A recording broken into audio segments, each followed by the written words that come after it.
ಶ್ರೀಯುತ Shashikiran B N ಅವರ ಬಗ್ಗೆ ಒಂದು ಸಣ್ಣ ಕಿರುಪರಿಚಯವನ್ನು ಮಾಡಿಕೊಡುತ್ತೇನೆ. ಶ್ರೀಯುತ ಶಶಿಕಿರಣ್ ಬಿ ಎನ್ ಅವರು 1995ರಲ್ಲಿ ಬೆಂಗಳೂರಿನಲ್ಲಿ ಜನಿಸಿದರು. ಇವರು ಮೆಕ್ಯಾನಿಕಲ್ ಇಂಜಿನಿಯರಿಂಗಲ್ಲಿ ಬ್ಯಾಚಲರ್ಸ್ ಡಿಗ್ರಿಯನ್ನು ಹೊಂದಿರುತ್ತಾರೆ. ಹಾಗೆ ಸಾಂಸ್ಕ್ರಿಟ್ ಏಸ್ಥೆಟಿಕ್ಸಲ್ಲಿ ಮಾಸ್ಟರ್ಸ್ ಡಿಗ್ರಿಯನ್ನು ಪಡೆದುಕೊಂಡಿದ್ದಾರೆ.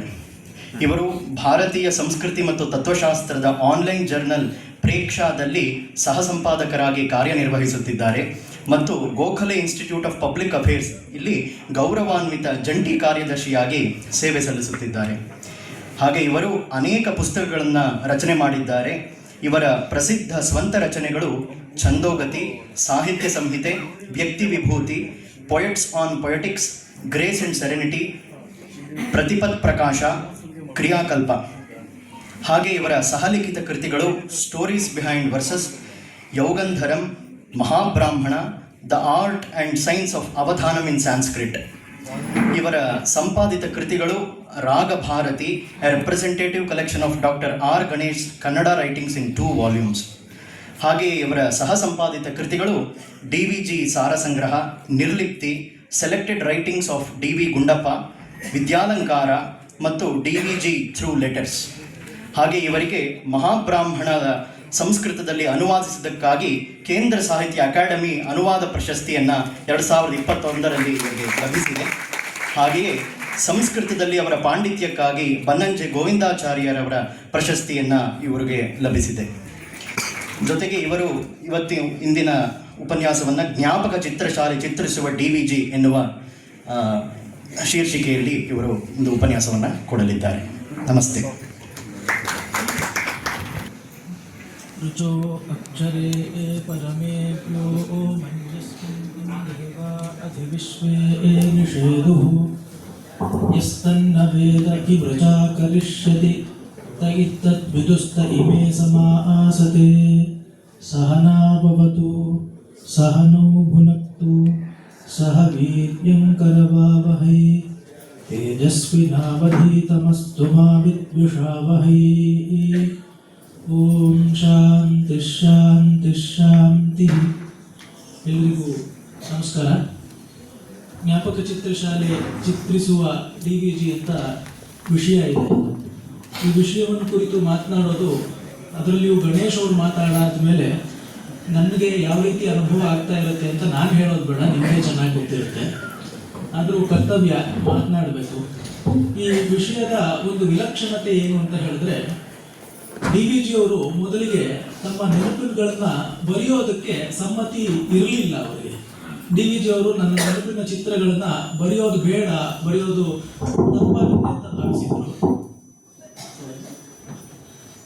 ತಪ್ಪಾಗುತ್ತೆ ಅಂತ ಭಾವಿಸಿದ್ರು. ಅದಕ್ಕೆ ಅವರು ಇರಿಸಿಕೊಂಡಿದ್ದ ಒಂದು ಪ್ರಧಾನವಾದ ಕಾರಣ ಅಂತ ಹೇಳಿದ್ರೆ, ನನ್ನ ನೆನಪುಗಳನ್ನ ಜನರ ಜೊತೆ ಹಂಚಿಕೊಳ್ಳುವುದಕ್ಕೆ ಹೋದ್ರೆ ನನ್ನ ಸ್ವವಿಚಾರಗಳು ಬಂದುಬಿಡುತ್ತವೆ ಅಂತ. ಯಾರಾದ್ರೂ ಒಬ್ಬರನ್ನ ಕುರಿತು ಹೇಳ್ತೀನಿ, ಈಗ ಅವ್ರು ಕಂಡಂತಹ ದೊಡ್ಡ ದೊಡ್ಡ ವ್ಯಕ್ತಿಗಳು, ವಿಶ್ವೇಶ್ವರಯ್ಯನವ್ರ ಬಗ್ಗೆನೋ, VS ಶ್ರೀನಿವಾಸ ಶಾಸ್ತ್ರಿಗಳ ಬಗ್ಗೆನೋ, ಇಲ್ಲೇ ಮೈಸೂರಿನಲ್ಲಿ ನೆಲೆಸಿದ್ದಂತಹ ದಯಾಸಾಗರ ಪಂಕ್ತಿಭಾವನ ವೆಂಕಟಕೃಷ್ಣಯ್ಯನವ್ರ ಬಗ್ಗೆನೋ ಬರೆಯೋದಕ್ಕೆ ಹೋದ್ರೆ ನನ್ನ ಅವರ ಅನುಬಂಧ ಹೇಗಿತ್ತು, ಸಂಬಂಧ ಹೇಗಿತ್ತು, ಅವರಿಂದ ನಾವು ಯಾವ ಮೌಲ್ಯಗಳ ಬೆಳಕನ್ನ ಕಂಡೆ, ಇದನ್ನೆಲ್ಲ ಬರೆಯೋಕೆ ಹೋದಾಗ ನನ್ನ ವಿಚಾರ ಬಂದ್ಬಿಡುತ್ತೆ, ಹೀಗಾಗಿ ಬರೆಯೋಲ್ಲ ಅಂತ ತೊಡಗು ಮಾಡ್ಕೊಂಡಿದ್ರು. ಈ ಹೊತ್ತು ನಾನು ಆರಿಸಿಕೊಂಡಿರುವ ವಿಚಾರ ಅಥವಾ ನನಗೆ ಆದಿಷ್ಟವಾದ ವಿಚಾರ ಅಂತ ಹೇಳಿದ್ರೆ, ಜ್ಞಾಪಕ ಚಿತ್ರಶಾಲೆಯಲ್ಲಿ DVG ಅವರು ಹೇಗೆ ಕಾಣಿಸ್ತಾರೆ ಅಂತ. ಅವರು ಎಷ್ಟೋ ಮಂದಿ ಮಹನೀಯರನ್ನ ಕಂಡರಿಸಿದ್ದಾರೆ, ಆದ್ರೆ ಆ ಕಂಡರಗೊಳ್ಳುವ ಪ್ರಕ್ರಿಯೆಯಲ್ಲಿ DVG ಅವರು ನಮಗಲ್ಲಿ ಕಂಡು ಬರ್ತಾರೆ. ಅದರಲ್ಲಿ ಒಂದು ಸಾಹಿತ್ಯ ಪ್ರಕಾರ ಅಂತ ಜ್ಞಾಪಕ ಚಿತ್ರಶಾಲೆಯನ್ನ ನಾವು ಒಂದು ಶೀರ್ಷಿಕೆಯ ಅಡಿ ಅದನ್ನ ಅಡಗಿಸುವುದಕ್ಕೆ ಆಗೋದಿಲ್ಲ. ಗಣೇಶ್ ಅವರು ಮಾತಾಡ್ತಿರ್ಬೇಕಾದ್ರೆ ಬಹಳಷ್ಟು ಸಲ ಹೇಳಿದಂತಹ ಒಂದು ಮಾತು ಅಂದ್ರೆ, DVG ಅವರು ಒಟ್ಟಂಗದಲ್ಲಿ ವಿಷಯಗಳನ್ನ ಗ್ರಹಿಸ್ತಾ ಇದ್ರು, ಅವರಲ್ಲಿ ಒಂದು ಸಾಮರಸ್ಯಕ್ಕೆ ಬೆಲೆ ಇತ್ತು ಅಂತ. ಅವರೇ ಒಂದು ಕಡೆ ಹೇಳ್ತಾರೆ, ಒಬ್ಬರಿಗೆ ಬರೆದಂತಹ ಒಂದು ಪತ್ರದಲ್ಲಿ, I have looked at life as an undivided whole ಅಂತ. ನಾನು ಜೀವನವನ್ನ ಸಮಗ್ರವಾಗಿ ಗ್ರಹಿಸ್ತೀನಿ, ಅದನ್ನ ಖಂಡಗಳಾಗಿ ಪ್ರತ್ಯೇಕವಾಗಿ ಪ್ರವಿಭಾಗಗಳನ್ನ ಮಾಡಿ ನಾನು ಗ್ರಹಿಸೋದಿಲ್ಲ ಅಂತ ಹೇಳಿದ್ದಾರೆ. ಇದು ಜ್ಞಾಪಕ ಚಿತ್ರಶಾಲೆಯ ಮಟ್ಟಿಗೆ ಎಷ್ಟು ಸುಂದರವಾಗಿ ಅನ್ವಯಿಸುತ್ತೆ ಅಂತ ಹೇಳಿದ್ರೆ, ಇದನ್ನ ಒಂದು ಸಾಹಿತ್ಯ ಪ್ರಕಾರ ಅಂತ ನಾವು ಪರಿಗಣಿಸುವುದಕ್ಕೆ ಅಸಾಧ್ಯ. ಇದನ್ನ ಸ್ಮೃತಿ ಚಿತ್ರಮಾಲಿಕೆ ಅಂತ ಹೇಳೋಣವೆ, ಹೆಸರೇ ಹೇಳುತ್ತೆ, ಜ್ಞಾಪಕಗಳ ಚಿತ್ರಶಾಲೆ, museum, gallery, an art gallery of memories ಅಂತಲೇ ಅವರು ಅದಕ್ಕೆ ಅನುವಾದ ಮಾಡಿದ್ದಾರೆ. ಆ ಎಳೆಗಳು ಇವೆ. ಇನ್ನ ಇದರಲ್ಲಿ ಈ ಹೊತ್ತಿನ ಭಾಷಣದಿಂದಲೇ ಸ್ಫುಟವಾಗುವಂತೆ ಆತ್ಮವೃತ್ತಾಂತದ, ಆತ್ಮಚರಿತ್ರೆಯ, ಆತ್ಮಕಥೆಯ ಎಷ್ಟೋ ಆಯಾಮಗಳು, ಎಳೆಗಳು ಅವು ಕೂಡ ಬಂದು ಸೇರ್ಕೊಳ್ಳುತ್ತವೆ. ಇನ್ನ ಪ್ರಧಾನವಾಗಿ ಇಲ್ಲಿ ಚಿತ್ರಿತರಾಗಿರುವವರು ಮನುಷ್ಯರು, ವ್ಯಕ್ತಿಗಳು, ಸಮಾಜಕ್ಕೆ ಬೆಳಕಾಗುವಂತಹ ಮಾರ್ಗದರ್ಶಕ ಮಹನೀಯರು ಎಂಬ ಕಾರಣದಿಂದ ಇದು ವ್ಯಕ್ತಿ ಚಿತ್ರಗಳಾಗಿಯೂ ಸಲ್ಲುತ್ತವೆ. ಇನ್ನೂ ಅನೇಕ ಆಯಾಮಗಳನ್ನ ನಾವಿಲ್ಲಿ ಕಾಣಬಹುದು. ಇನ್ನು ಎಷ್ಟು ವಿಷಯಗಳು ಬಂದಿವೆ: ಸಾಹಿತ್ಯ, ಕಲೆ, ಸಂಸ್ಕೃತಿ, ಮತ, ದರ್ಶನ, ರಾಜಕಾರಣ, ಶಿಕ್ಷಣ ಎಲ್ಲವೂ ಬಂದಿದೆ. ಇದಕ್ಕಾಗಿಯೇ ಪ್ರಾಯಶಃ ಒಂದು ಹೊಸ ಸಾಹಿತ್ಯ ಪ್ರಕಾರವನ್ನು ನಾವು ಕಂಡುಕೊಳ್ಬೇಕೇನೋ. ಕ್ರಿಯೇಟಿವ್ ನಾನ್ ಫಿಕ್ಷನ್ ಅಂತ ಹೇಳ್ತಾರೆ. ಕ್ರಿಯೇಟಿವ್ ಅಂತ ಹೇಳಿದ್ರೆ ಸೃಷ್ಟಿಶೀಲವಾದಂತಹ ಒಂದು ರಚನೆ, ಕಥೆ ಕಾದಂಬರಿ ಬರೆದಾಗ ಅದು ಸೃಷ್ಟಿಶೀಲ ಅಂತ ಅನ್ನಿಸ್ಕೊಳ್ಳುತ್ತೆ. ನಾನ್ ಫಿಕ್ಷನ್ ಅಂತ ಹೇಳಿದ್ರೆ ವಿಚಾರ ಸಾಹಿತ್ಯ. ಡಿ.ವಿ.ಜಿ ಅವರು ಯಾವುದನ್ನು ಈ ರೀತಿ ಬಿರುಕುಗಳನ್ನು ಮಾಡಿ ಕಾಳ್ತಾನೆ ಇರಲಿಲ್ಲ ಅಂತ. ಯಾವ ಸೃಷ್ಟಿಶೀಲ ರಚನೆಯಲ್ಲಿಯೂ ವಿಚಾರ ಪ್ರಚೋದಕವಾದ ಆಯಾಮಗಳು ಇರಲಿಕ್ಕೆ ಸಾಧ್ಯ ಅಂತ ಅವ್ರು ಮಾಡಿದ್ರಿಂದ ಅವರ ಈ ರಚನೆಯು ಕೂಡ ಒಂದು ಏಕಘನವಾದ ಆಕೃತಿಯನ್ನ ಪಡ್ಕೊಂಡಿದೆ ಅಂತ ನಮಗೆ ಗೊತ್ತಾಗುತ್ತೆ. ಎಲ್ಲೆಡೆ ಒಂದು ಸಾಂಸ್ಕೃತಿಕವಾದ ದೃಷ್ಟಿಕೋನ ಡಿ.ವಿ.ಜಿ ಅವರ ಬರವಣಿಗೆಯಲ್ಲಿ ನಮಗೆ ಕಾಣುತ್ತೆ. ಇಲ್ಲಿ ಇತಿಹಾಸ, ವಿಜ್ಞಾನ, ಸಮಾಜಶಾಸ್ತ್ರ, ಅರ್ಥಶಾಸ್ತ್ರ ಎಲ್ಲವೂ ಒಟ್ಟಿಗೆ ಬಂದು ಒಂದು ಜೀವನವನ್ನ ಅದನ್ನ ಡಂಬಿಂಗ್ ಡೌನ್ ಅಂತ ಹೇಳ್ತೀವಲ್ಲ, ಆ ರೀತಿ ಮಾಡದೆ ಜೀವನವನ್ನು ಯಥಾವತ್ತವಾಗಿ ಚಿತ್ರಿಸುವಂಥದ್ದು ಡಿ.ವಿ.ಜಿ ಅವರ ಶಕ್ತಿ. ಕಗ್ಗ ನಮ್ಮ ಮನಸ್ಸಿಗೆ ಇಷ್ಟವಾಗುವಂಥದ್ದಕ್ಕೂ ಪ್ರಧಾನವಾದ ಕಾರಣ ಅದೇ. ಕಗ್ಗಕ್ಕೂ ಎಷ್ಟೋ ಬೇರೆ ಪರ್ಸನಾಲಿಟಿ ಡೆವಲಪ್ಮೆಂಟ್ ಪುಸ್ತಕಗಳಿಗೂ, ಸೆಲ್ಫ್ ಹೆಲ್ಪ್ ಬುಕ್ಸಿಗೂ ಕೂಡ ಇರುವಂತಹ ಒಂದು ವ್ಯತ್ಯಾಸ ಅಂತ ಹೇಳಿದ್ರೆ, ಯಾವುದೋ 4-5 ಸರಳ ಸೂತ್ರಗಳ ಒಂದು ಆಭಾಸದಲ್ಲಿ ಜೀವನ ಇಷ್ಟೇ ಅಂತ ಅದು ಮೊಟಕುಗೊಳಿಸೋದಿಲ್ಲ. ಜೀವನ ನಿಜಕ್ಕೂ ಸಂಕೀರ್ಣವಾದದ್ದು. ಆದ್ರೆ ಆ ಸಂಕೀರ್ಣವಾದ ಜೀವನದಲ್ಲೂ ನಾವು ಸೊಗಸನ್ನು ಕಾಣಬಹುದು, ಆಸ್ವಾದವನ್ನು ಮಾಡಬಹುದು, ನೆಮ್ಮದಿಯನ್ನು ಗಳಿಸಬಹುದು ಅಂತ ಹೇಳಿದ್ರೆ ಅಲ್ಲಿ ಅನುಸರಿಸಬೇಕಾದ ಸೂತ್ರಗಳು ಕೆಲವಿರಬಹುದು. ಜೀವನ ಸುಲಭ ಅಲ್ಲ, ಜೀವನ ಸಂಕೀರ್ಣವಾದ ಜೀವನವನ್ನ ಹದ ಮಾಡಿಕೊಳ್ಳುವುದಕ್ಕೆ ಅನುಸರಿಸಬೇಕಾದಂತಹ ಸೂತ್ರಗಳು ಪ್ರಾಯಶಃ ಕೆಲವೇ ಅಂತ ಹೇಳಿ ಆ ಬಗೆಯ ಒಂದು ಪ್ರಮೇಯ ನಿರೂಪಣೆಯನ್ನ ಡಿ.ವಿ.ಜಿ ಅವರು ಮಾಡುವುದಕ್ಕೆ ಹೊರಡ್ತಾರೆ ಅಂತ. ವೈಎನ್ಕೆ ಅವರು ಪ್ರಸಿದ್ಧ ಪತ್ರಕರ್ತರು ಹೇಳಿದ ಒಂದು ಮಾತನ್ನ ಎಸ್.ಆರ್. ರಾಮಸ್ವಾಮಿ ಅವರು ದಾಖಲೆ ಮಾಡಿದ್ದಾರೆ. ಈ ಜ್ಞಾಪಕ ಚಿತ್ರಶಾಲೆ ಅನೇಕ ವರ್ಷಗಳ ಕಾಲ, ಪ್ರಾಯಶಃ 1953ನೇ ಇಸ್ವಿನಲ್ಲಿ ಇದರ ಮೊದಲ ಕಂತು ಬಂತು. ನಾನು ಆಗಲೇ ಹೇಳಿದ ಹಾಗೆ ಅವರು ಬರೆಯೋದಕ್ಕೆ ಇಷ್ಟನೇ ಪಡ್ತಾ ಇರಲಿಲ್ಲ. ಆದರೆ ವಿ ಸೀತಾರಾಮಯ್ಯನವರು, ಎಸ್.ಆರ್. ರಾಮಸ್ವಾಮಿಗಳು ಎಲ್ಲ ಇಲ್ಲ, ನೀವು ಬರೀಬೇಕು, ಇದು ಜನಕ್ಕೆ ಬೇಕಾದಂತಹ ಒಂದು ಸಾಹಿತ್ಯ ಅಂತ ಹೇಳಿದಾಗ ಇಟ್ ವಾಸ್ ರಿಲಕ್ಟೆಂಟ್ಲಿ ಬಿಗನ್. ಬಹಳ ಹಿಂಜರಿಕೆಯಿಂದಲೇ ಡಿ.ವಿ.ಜಿ ಶುರು ಮಾಡಿದ್ರು ಅಂತ. ಆದರೆ ಇದು ಜನಪ್ರಗತಿ ವಾರಪತ್ರಿಕೆಯಲ್ಲಿ ಧಾರಾವಾಹಿಯಾಗಿ ಬರುವುದಕ್ಕೆ ಪ್ರಾರಂಭ ಮಾಡಾದ್ಮೇಲೆ ಜನರಿಗೆ ನಿಜವಾಗ್ಲೂ ಈ ರೀತಿ ಸಾಹಿತ್ಯದ ಬಗ್ಗೆ ಎಷ್ಟು ಹಸಿವಿತ್ತು ಅಂತ ಗೊತ್ತಾಯಿತು ಅಂತ. ಎಸ್.ಆರ್. ರಾಮಸ್ವಾಮಿಗಳು ಇದರ ಆಂಗ್ಲ ಆವೃತ್ತಿಯ ಒಂದು ಪ್ರಸ್ತಾವನೆಯಲ್ಲಿ ಹೇಳ್ತಾರೆ, it was reluctantly began, then it was a flood. ಆಮೇಲೆ ಪ್ರಾವಾಹಿಕವಾಗಿ ಹರಿತಾ ಹೋಯಿತು. ಡಿ.ವಿ.ಜಿ ಅವ್ರಿಗೆ ಅರ್ಥ ಆಯ್ತು. ಯಾಕೆ ಅಂತ ಹೇಳಿದ್ರೆ, ನನ್ನ ಸ್ವವಿಚಾರ ಬರುತ್ತೋ ಇಲ್ವೋ ಅದೆಲ್ಲ ಮುಖ್ಯ ಅಲ್ಲ, ಜನರಿಗೆ ಒಳ್ಳೆ ಬೆಳಕು ಕಾಣುತ್ತಾ, ಜನರಿಗೆ ಇದು ಬೇಕಾಗಿದೆಯಾ. ಡಿ.ವಿ.ಜಿ ಅವ್ರು ನೋಡ್ತಾ ಇದ್ದಿದ್ದೇ ಹಾಗೆ. ಅವರು ಜನಜೀವನವನ್ನು ಉದಾತ್ತಗೊಳಿಸುವುದಕ್ಕೆ ತಮ್ಮ ಇಡೀ ಜೀವನವನ್ನ ಮುಡುಪಾಗಿಟ್ರು ಅಂತ ನಮಗೆ ಗೊತ್ತಾಗುತ್ತೆ.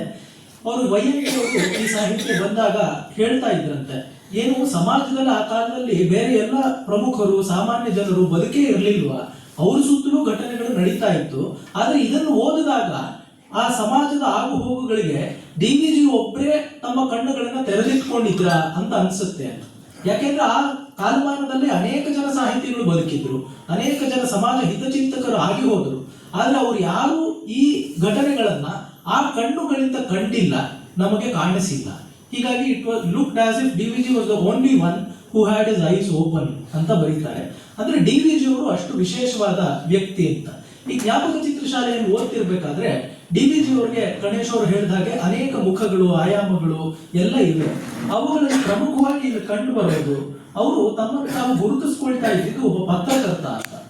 ಅವ್ರು ಪತ್ರಕರ್ತ ಅಂತ ಹೇಳಿದ್ರೆ ಅವ್ರ ಆದರ್ಶ ಬಹಳ ಮಿಗಿಲಾಗಿತ್ತು. ಆದರೂ ಕೂಡ ತಮ್ಮನ್ನು ತಾವು ಒಬ್ಬ ಪತ್ರಕರ್ತ ಅಂತ ಗುರುತಿಸ್ಕೊಳ್ತಾ ಇದ್ರು.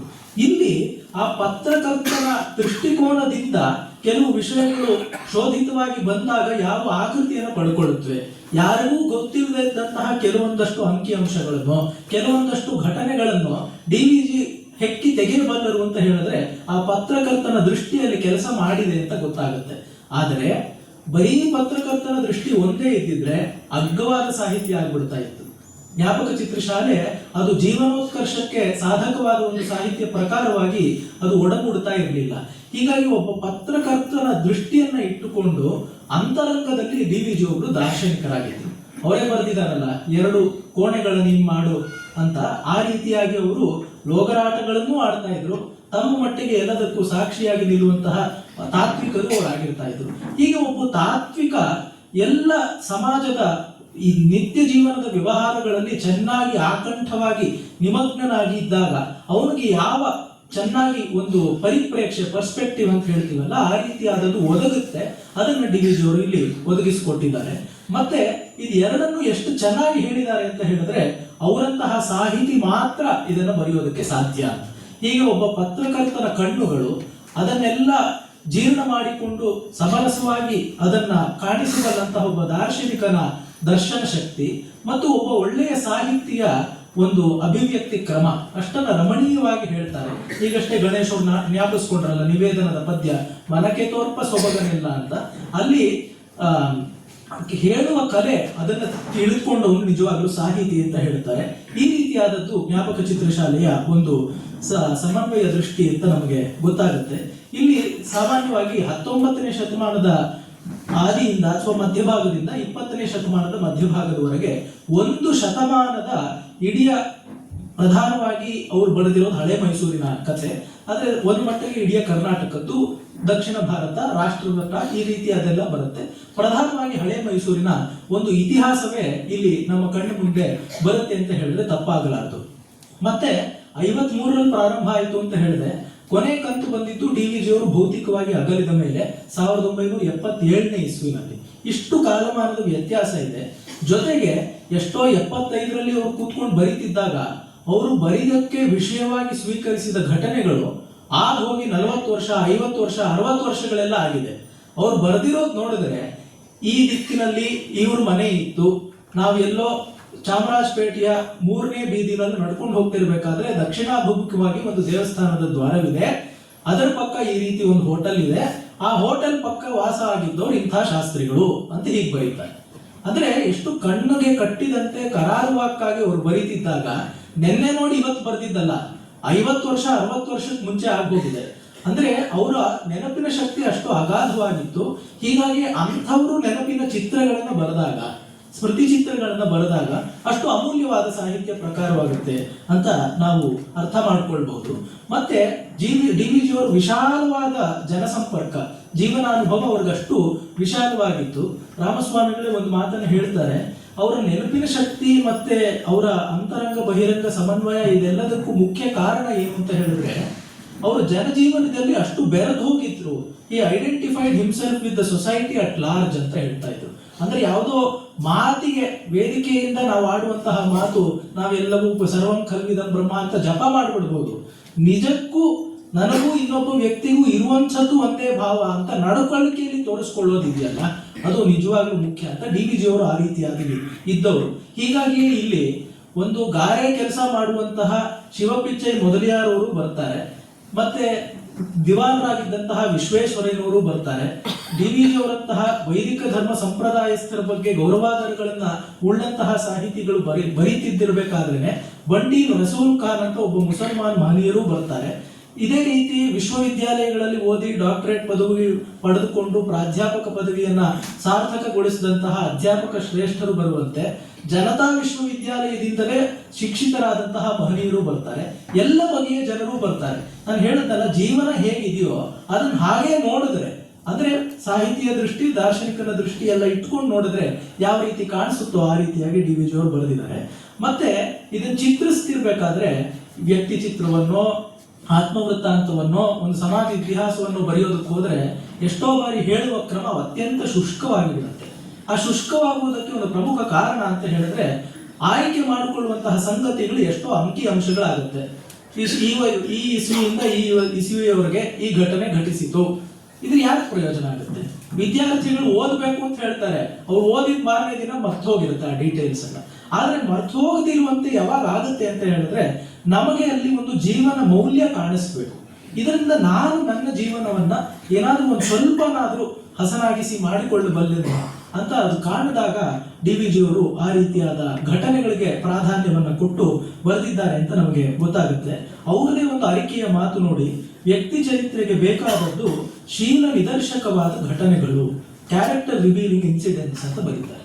ಶೀಲ ನಿದರ್ಶಕವಾದ ಘಟನೆಗಳು, ಬರೇ ಘಟನೆಗಳು ಅಲ್ಲ, ಎಷ್ಟೋ ಘಟನೆಗಳಿರುತ್ತೆ. ಅವ್ರ ಅಂಗಡಿಗೆ ಹೋಗಿ ಕಾಫಿ ಪುಡಿ ತಗೊಂಡ್ ಬಂದ್ರು ಅಂತ ಹೇಳಿದ್ರೆ ಸ್ವಾರಸ್ಯ ಆಗೋದಿಲ್ಲ. ಯಾವಾಗ ಅದೇ ಕಾಫಿ ಪುಡಿ ತಗೊಂಡ್ ಬಂದಿದ್ದು ಸ್ವಾರಸ್ಯ ಆಗುತ್ತೆ ಅಂದ್ರೆ, DVG ಅವರು 1970ನೇ ಇಸ್ವಿನಲ್ಲಿ ಸಾರ್ವಜನಿಕವಾಗಿ ಬೆಂಗಳೂರಿನಲ್ಲಿ ಒಂದು ಸಮಾನ ಸಮಾರಂಭವನ್ನು ಏರ್ಪಡಿಸಿ ಸಾರ್ವಜನಿಕರೆಲ್ಲರೂ ಸೇರಿ ಆಗಿನ ಕಾಲಮಾನಕ್ಕೆ 1 ಲಕ್ಷ ರೂಪಾಯಿ ಅವರಿಗೆ ಬಹುಕರಿಸ್ತಾರೆ. ಅದನ್ನ ಅದೇ ವೇದಿಕೆಯಲ್ಲಿ ತಾವು ಕಟ್ಟಿ ಬೆಳೆಸಿದಂತಹ ವರ್ಧಿಸಿದಂತಹ ಒಂದು ಸಂಸ್ಥೆ ಗೋಖಲೆ ಸಾರ್ವಜನಿಕ ವಿಚಾರ ಸಂಸ್ಥೆಗೆ ಅವರು ಧಾರಾಯತ್ವವಾಗಿ ಕೊಟ್ಟು ಬಿಡ್ತಾರೆ. ಅದರ ಮಾರನೇ ದಿನ ಯಾರೋ ಮನೆಗೆ ಅತಿಥಿಗಳು ಬಂದಿದ್ದಾಗ ಕಾಫಿ ಪುಡಿ ಇಲ್ಲ ಅಂತ ಚೀಟಿ ಬರೆದು ಕಳಿಸ್ತಾರಲ್ಲ ಅಂಗಡಿ ಕೃಷ್ಣಪ್ಪನವ್ರಿಗೆ, ಸ್ವಲ್ಪ ಕಾಫಿ ಪುಡಿ ಸಕ್ಕರೆ ನನಗಿದ್ರೆ ಬೇಕಾಗಿತ್ತು, ದುಡ್ಡು ಆಮೇಲೆ ಕೊಡ್ತೀನಿ ಅಂತ. ಈ ಕಾಫಿ ಪುಡಿ ವ್ಯವಹಾರ ಶೀಲ ನಿದರ್ಶಕವಾದ ಘಟನೆ. ಈ ರೀತಿ ಆದಾಗ ಒಂದು ತಥ್ಯ ಮೌಲ್ಯವಾಗಿ ಅದು ತನ್ನನ್ನೇ ತಾನು ಬೆಳೆಸಿಕೊಳ್ಳುತ್ತೆ, ವಿಕಸಿತವಾಗುತ್ತೆ. DVG ಅವರು ಆ ರೀತಿ ಶೀಲ ನಿದರ್ಶಕವಾದ ಘಟನೆಗಳಿಂದ ಈ ಜ್ಞಾಪಕ ಚಿತ್ರ ಶಾಲೆಯ ಒಂದು ಸ್ಮೃತಿ ಚಿತ್ರಗಳನ್ನ ನಮಗೆ ಕಟ್ಟಿಕೊಟ್ಟಿದ್ದಾರೆ ಅಂತ ಗೊತ್ತಾಗುತ್ತೆ. ಇನ್ನಂತೂ ಅವರ ಸ್ಮೃತಿ ಶಕ್ತಿ ಸ್ಟಫ್ ಆಫ್ ಲೆಜೆಂಡ್ ಅಂತಲೇ ಹೇಳಬೇಕು. ಬೇರೆ ಯಾವುದೇ ಮಾತುಗಳಿಂದ ಅದನ್ನ ನಾವು ಕಾಣಿಸೋದಕ್ಕಾಗೋದಿಲ್ಲ. ಮತ್ತೆ ಇಲ್ಲಿ ಪ್ರಧಾನವಾಗಿ ಇನ್ನೊಂದು ಕಂಡು ಬರುವಂತಹ ವಿವರ ಅಂತ ಹೇಳಿದ್ರೆ, DVG ಅವರು ಇಲ್ಲಿ ಒಳಿತಿನ ಪಕ್ಷಪಾತಿಗಳಾಗಿದ್ದಾರೆ ಅಂತ. ಅಲ್ಲಿ ಅವರಿಗೆ ಕೆಡುಕಂದ್ರೆ ಏನು ಅಂತ ಗೊತ್ತಿರಲಿಲ್ಲ ಅಂತಲ್ಲ, ಸಮಾಜ ಜೀವನದಲ್ಲಿ ಅವರಷ್ಟು ಮಗ್ನರಾಗಿದ್ದವರು ಪ್ರಾಯಶಃ ಇನ್ನೊಬ್ಬರು ಕನ್ನಡದ ಸಾಹಿತಿ ಇರಲಿಕ್ಕೆ ಸಾಧ್ಯವಿಲ್ಲ. ಹಾಗಿದ್ರೂ ಕೂಡ ಅವರು ಇಲ್ಲಿ ಯಾಕೆ ಒಳಿತನ ಕುರಿತು ಬರೆದಿದ್ದಾರೆ ಅಂತ ಹೇಳಿದ್ರೆ, ಅವರಿಗೆ ಬೇಕಾಗಿತ್ತು ಸಮಾಜದಲ್ಲಿ ಜನಜೀವನ ಚೆನ್ನಾಗಿ ಆಗಬೇಕು ಅಂತ ಹೇಳಿದ್ರೆ ಒಳ್ಳೆಯ ಮಾದರಿಗಳ ಅವಶ್ಯಕತೆ ಇದೆ. ಆ ಮಾದರಿಗಳು ಕೆಡಕಿನ ಜೊತೆ ಒಳ್ಳೆಯದು ಇದೆಯಲ್ಲ, ಅವ್ರಿಗೆ ದೃಷ್ಟಿಕೋನ ನಿಜವಾಗ್ಲೂ ಪಾರಮಾರ್ಥಿಕವಾಗಿ ಏನು ಅಂತ ಹೇಳಿದ್ರೆ, ನಮ್ಮಲ್ಲಿ ಎಲ್ಲರಲ್ಲೂ ಒಳ್ಳೆತನ ಕೆಟ್ಟತನ ಆಗಿರೋದಕ್ಕೆ ಮೂಲ ಕಾರಣಗಳು ಸತ್ವರಜ ತಮೋಗುಣಗಳ ಅಸಮವಾದ ಮಿಶ್ರಣ. DVG ಅವರೇ ಎಷ್ಟೋ ಕಡೆ ಅವರು ವಿವರಿಸಿರುವಂತೆ ನಮ್ಮಲ್ಲಿ ತಮೋಗುಣ ರಜೋಗುಣಗಳಿದ್ದಂತೆಯೇ ಸತ್ವಗುಣವೂ ಇದೆ. ಆ ಸದಾಂಶವನ್ನ ಜಾಗರಣ ಮಾಡಿಕೊಳ್ಳುವುದರಲ್ಲಿ ನಮ್ಮ ಜೀವನವನ್ನು ಪಕ್ವಗೊಳಿಸುವಂತಹ ಮಾನುಷಾವಕಾಶವಿದೆ. ಈ ಸದಾಂಶ ಜಾಗರಣ ಹೇಗಾಗುತ್ತೆ? ನಾವೇನಾದ್ರೂ ಜಪ ಮಾಡೋದ್ರಿಂದ ಆಗುತ್ತೆ, ಎಲ್ಲದರಲ್ಲೂ ಆಗುತ್ತೆ. ಎಲ್ಲದಕ್ಕಿಂತ ಸುಲಭವಾದ ಮಾರ್ಗ ಒಳ್ಳೆಯವರ ಒಂದು ಸಂಘದಲ್ಲಿ ಇರುವುದು. ಸತ್ಸಂಗ ಅಂತ ಹೇಳೋದು ಅದೇ ತರ. ಅದರಿಂದ ಎಷ್ಟೋ ಆರಾಮವಾಗುತ್ತೆ. ಇದೇ ಮೊದಲನೇ ಸಂಪುಟ ಜ್ಞಾಪಕ ಚಿತ್ರಶಾಲೆಯಲ್ಲಿ ಒಂದು ಶ್ಲೋಕ ಬರೀತಾರೆ, ಕರುಣಾಕರ್ಣಿಕೆಯಾಗಿ ಬಂದಂತಹ ಒಂದು ಶ್ಲೋಕ. ಸಂತ ಸದಾಭಿಗಂತವ್ಯಾ ಯದಿ ನೋಪದಿಶಂತ್ಯಪಿ ಯಾಸ್ತು ಸ್ವೈರಕಥಾಃ ತೇಷಾಂ ಉಪದೇಶ ಭವಂತಿತಾಃ ಅಂತ ಒಂದು ಶ್ಲೋಕ ಬರೀತಾರೆ. ಈ ಜ್ಞಾಪಕ ಚಿತ್ರಶಾಲೆಯನ್ನ ಈ ಒಂದು ಶ್ಲೋಕದ ವ್ಯಾಖ್ಯಾನ ಅಂತಲೇ ನಾವು ಭಾವಿಸಬಹುದು. ಒಳ್ಳೆಯವರು, ಸತ್ಪುರುಷರು, ಸಮಾಜ ಹಿತಚಿಂತಕರು ಯಾರಿರ್ತಾರೋ ಅವ್ರ ಹತ್ರ ನಾವು ಸುಮ್ಮನೆ ಹೋಗಿ ಕುಳಿತುಕೊಂಡ್ರೆ ಸಾಕು. ಅವರು ನಮಗೆ ನಮ್ಮನ್ನ ಶಿಷ್ಯರಾಗಿ ಪರಿಗ್ರಹಿಸಿ ನಮ್ಮನ್ನು ಕೂರಿಸಿಕೊಂಡು ವಿಧಿವತ್ತಾಗಿ ಒಂದು ಉಪದೇಶ, ಒಂದು ಮಂತ್ರೋಪದೇಶ ಅಂತ ಮಾಡಬೇಕಾಗಿಲ್ಲ. ಅವ್ರು ನಿತ್ಯ ಜೀವನದಲ್ಲಿ ಹೇಗಿರ್ತಾರೆ, ಬರೋರು ಹೋಗೋರ ಜೊತೆ ಹೇಗೆ ಮಾತನಾಡ್ತಾರೆ, ಇದನ್ನು ಗಮನಿಸ್ಕೊಂಡ್ರೇನೆ ಅವರು ಯಥಾಲಾಪವಾಗಿ ಆಡಿದಂತಹ ದಿನಗಟ್ಟಲೆಯ ಮಾತುಗಳೇ ನಮಗೆ ಉಪದೇಶಗಳಾಗುತ್ತವೆ ಅಂತ ಗೊತ್ತಾಗುತ್ತೆ. ಇವಾಗ ಆ ಶಿವಪಿಚ್ಚೈ ಮೊದಲಿಯಾರ್ ಅಂತ ಹೇಳಿದೆ, ಒಬ್ಬ ವ್ಯಕ್ತಿ, ನಾವೆಲ್ಲರೂ ದೇಹಧಾರಣೆಗಾಗಿ ಊಟ ಮಾಡ್ತೀವಿ, ಆತನೂ ಊಟ ಮಾಡ್ತಾ ಇದ್ದ. ಶಿವ ಪಿಚ್ಚೈ ಅಂತ ಹೇಳಿದ್ರೆ, ಪಿಚ್ಚೈ ತಮಿಳಿನಲ್ಲಿ ಶಬ್ದಕ್ಕೆ ಅರ್ಥ ಭಿಕ್ಷೆ ಅಂತ. ಶಿವ ಭಿಕ್ಷೆಯ ಮೊದಲಿಯಾರ ಅಂತ. ಅವರು ಒಬ್ರು ಬಹಳ ಸಾಮಾನ್ಯರಾದಂತಹ ಆದ್ರೆ ಅಂತರಂಗದಲ್ಲಿ ಶ್ರೀಮಂತರಾದಂತಹ ಮಹಾ ವ್ಯಕ್ತಿ. ಅವರು ಊಟ ಮಾಡ್ತಾ ಇದ್ರು. ಅವರು ಕೆಲಸದಲ್ಲಿ ಎಷ್ಟು ನಿಷ್ಕೃಷ್ಟರಾಗಿದ್ರು ಅಂತ ಹೇಳಿದ್ರೆ, ಅವರು ಕೆಲಸಕ್ಕೆ ಗಾರೆ ಕೆಲಸ ಮಾಡ್ತಾ ಇದ್ದವರು.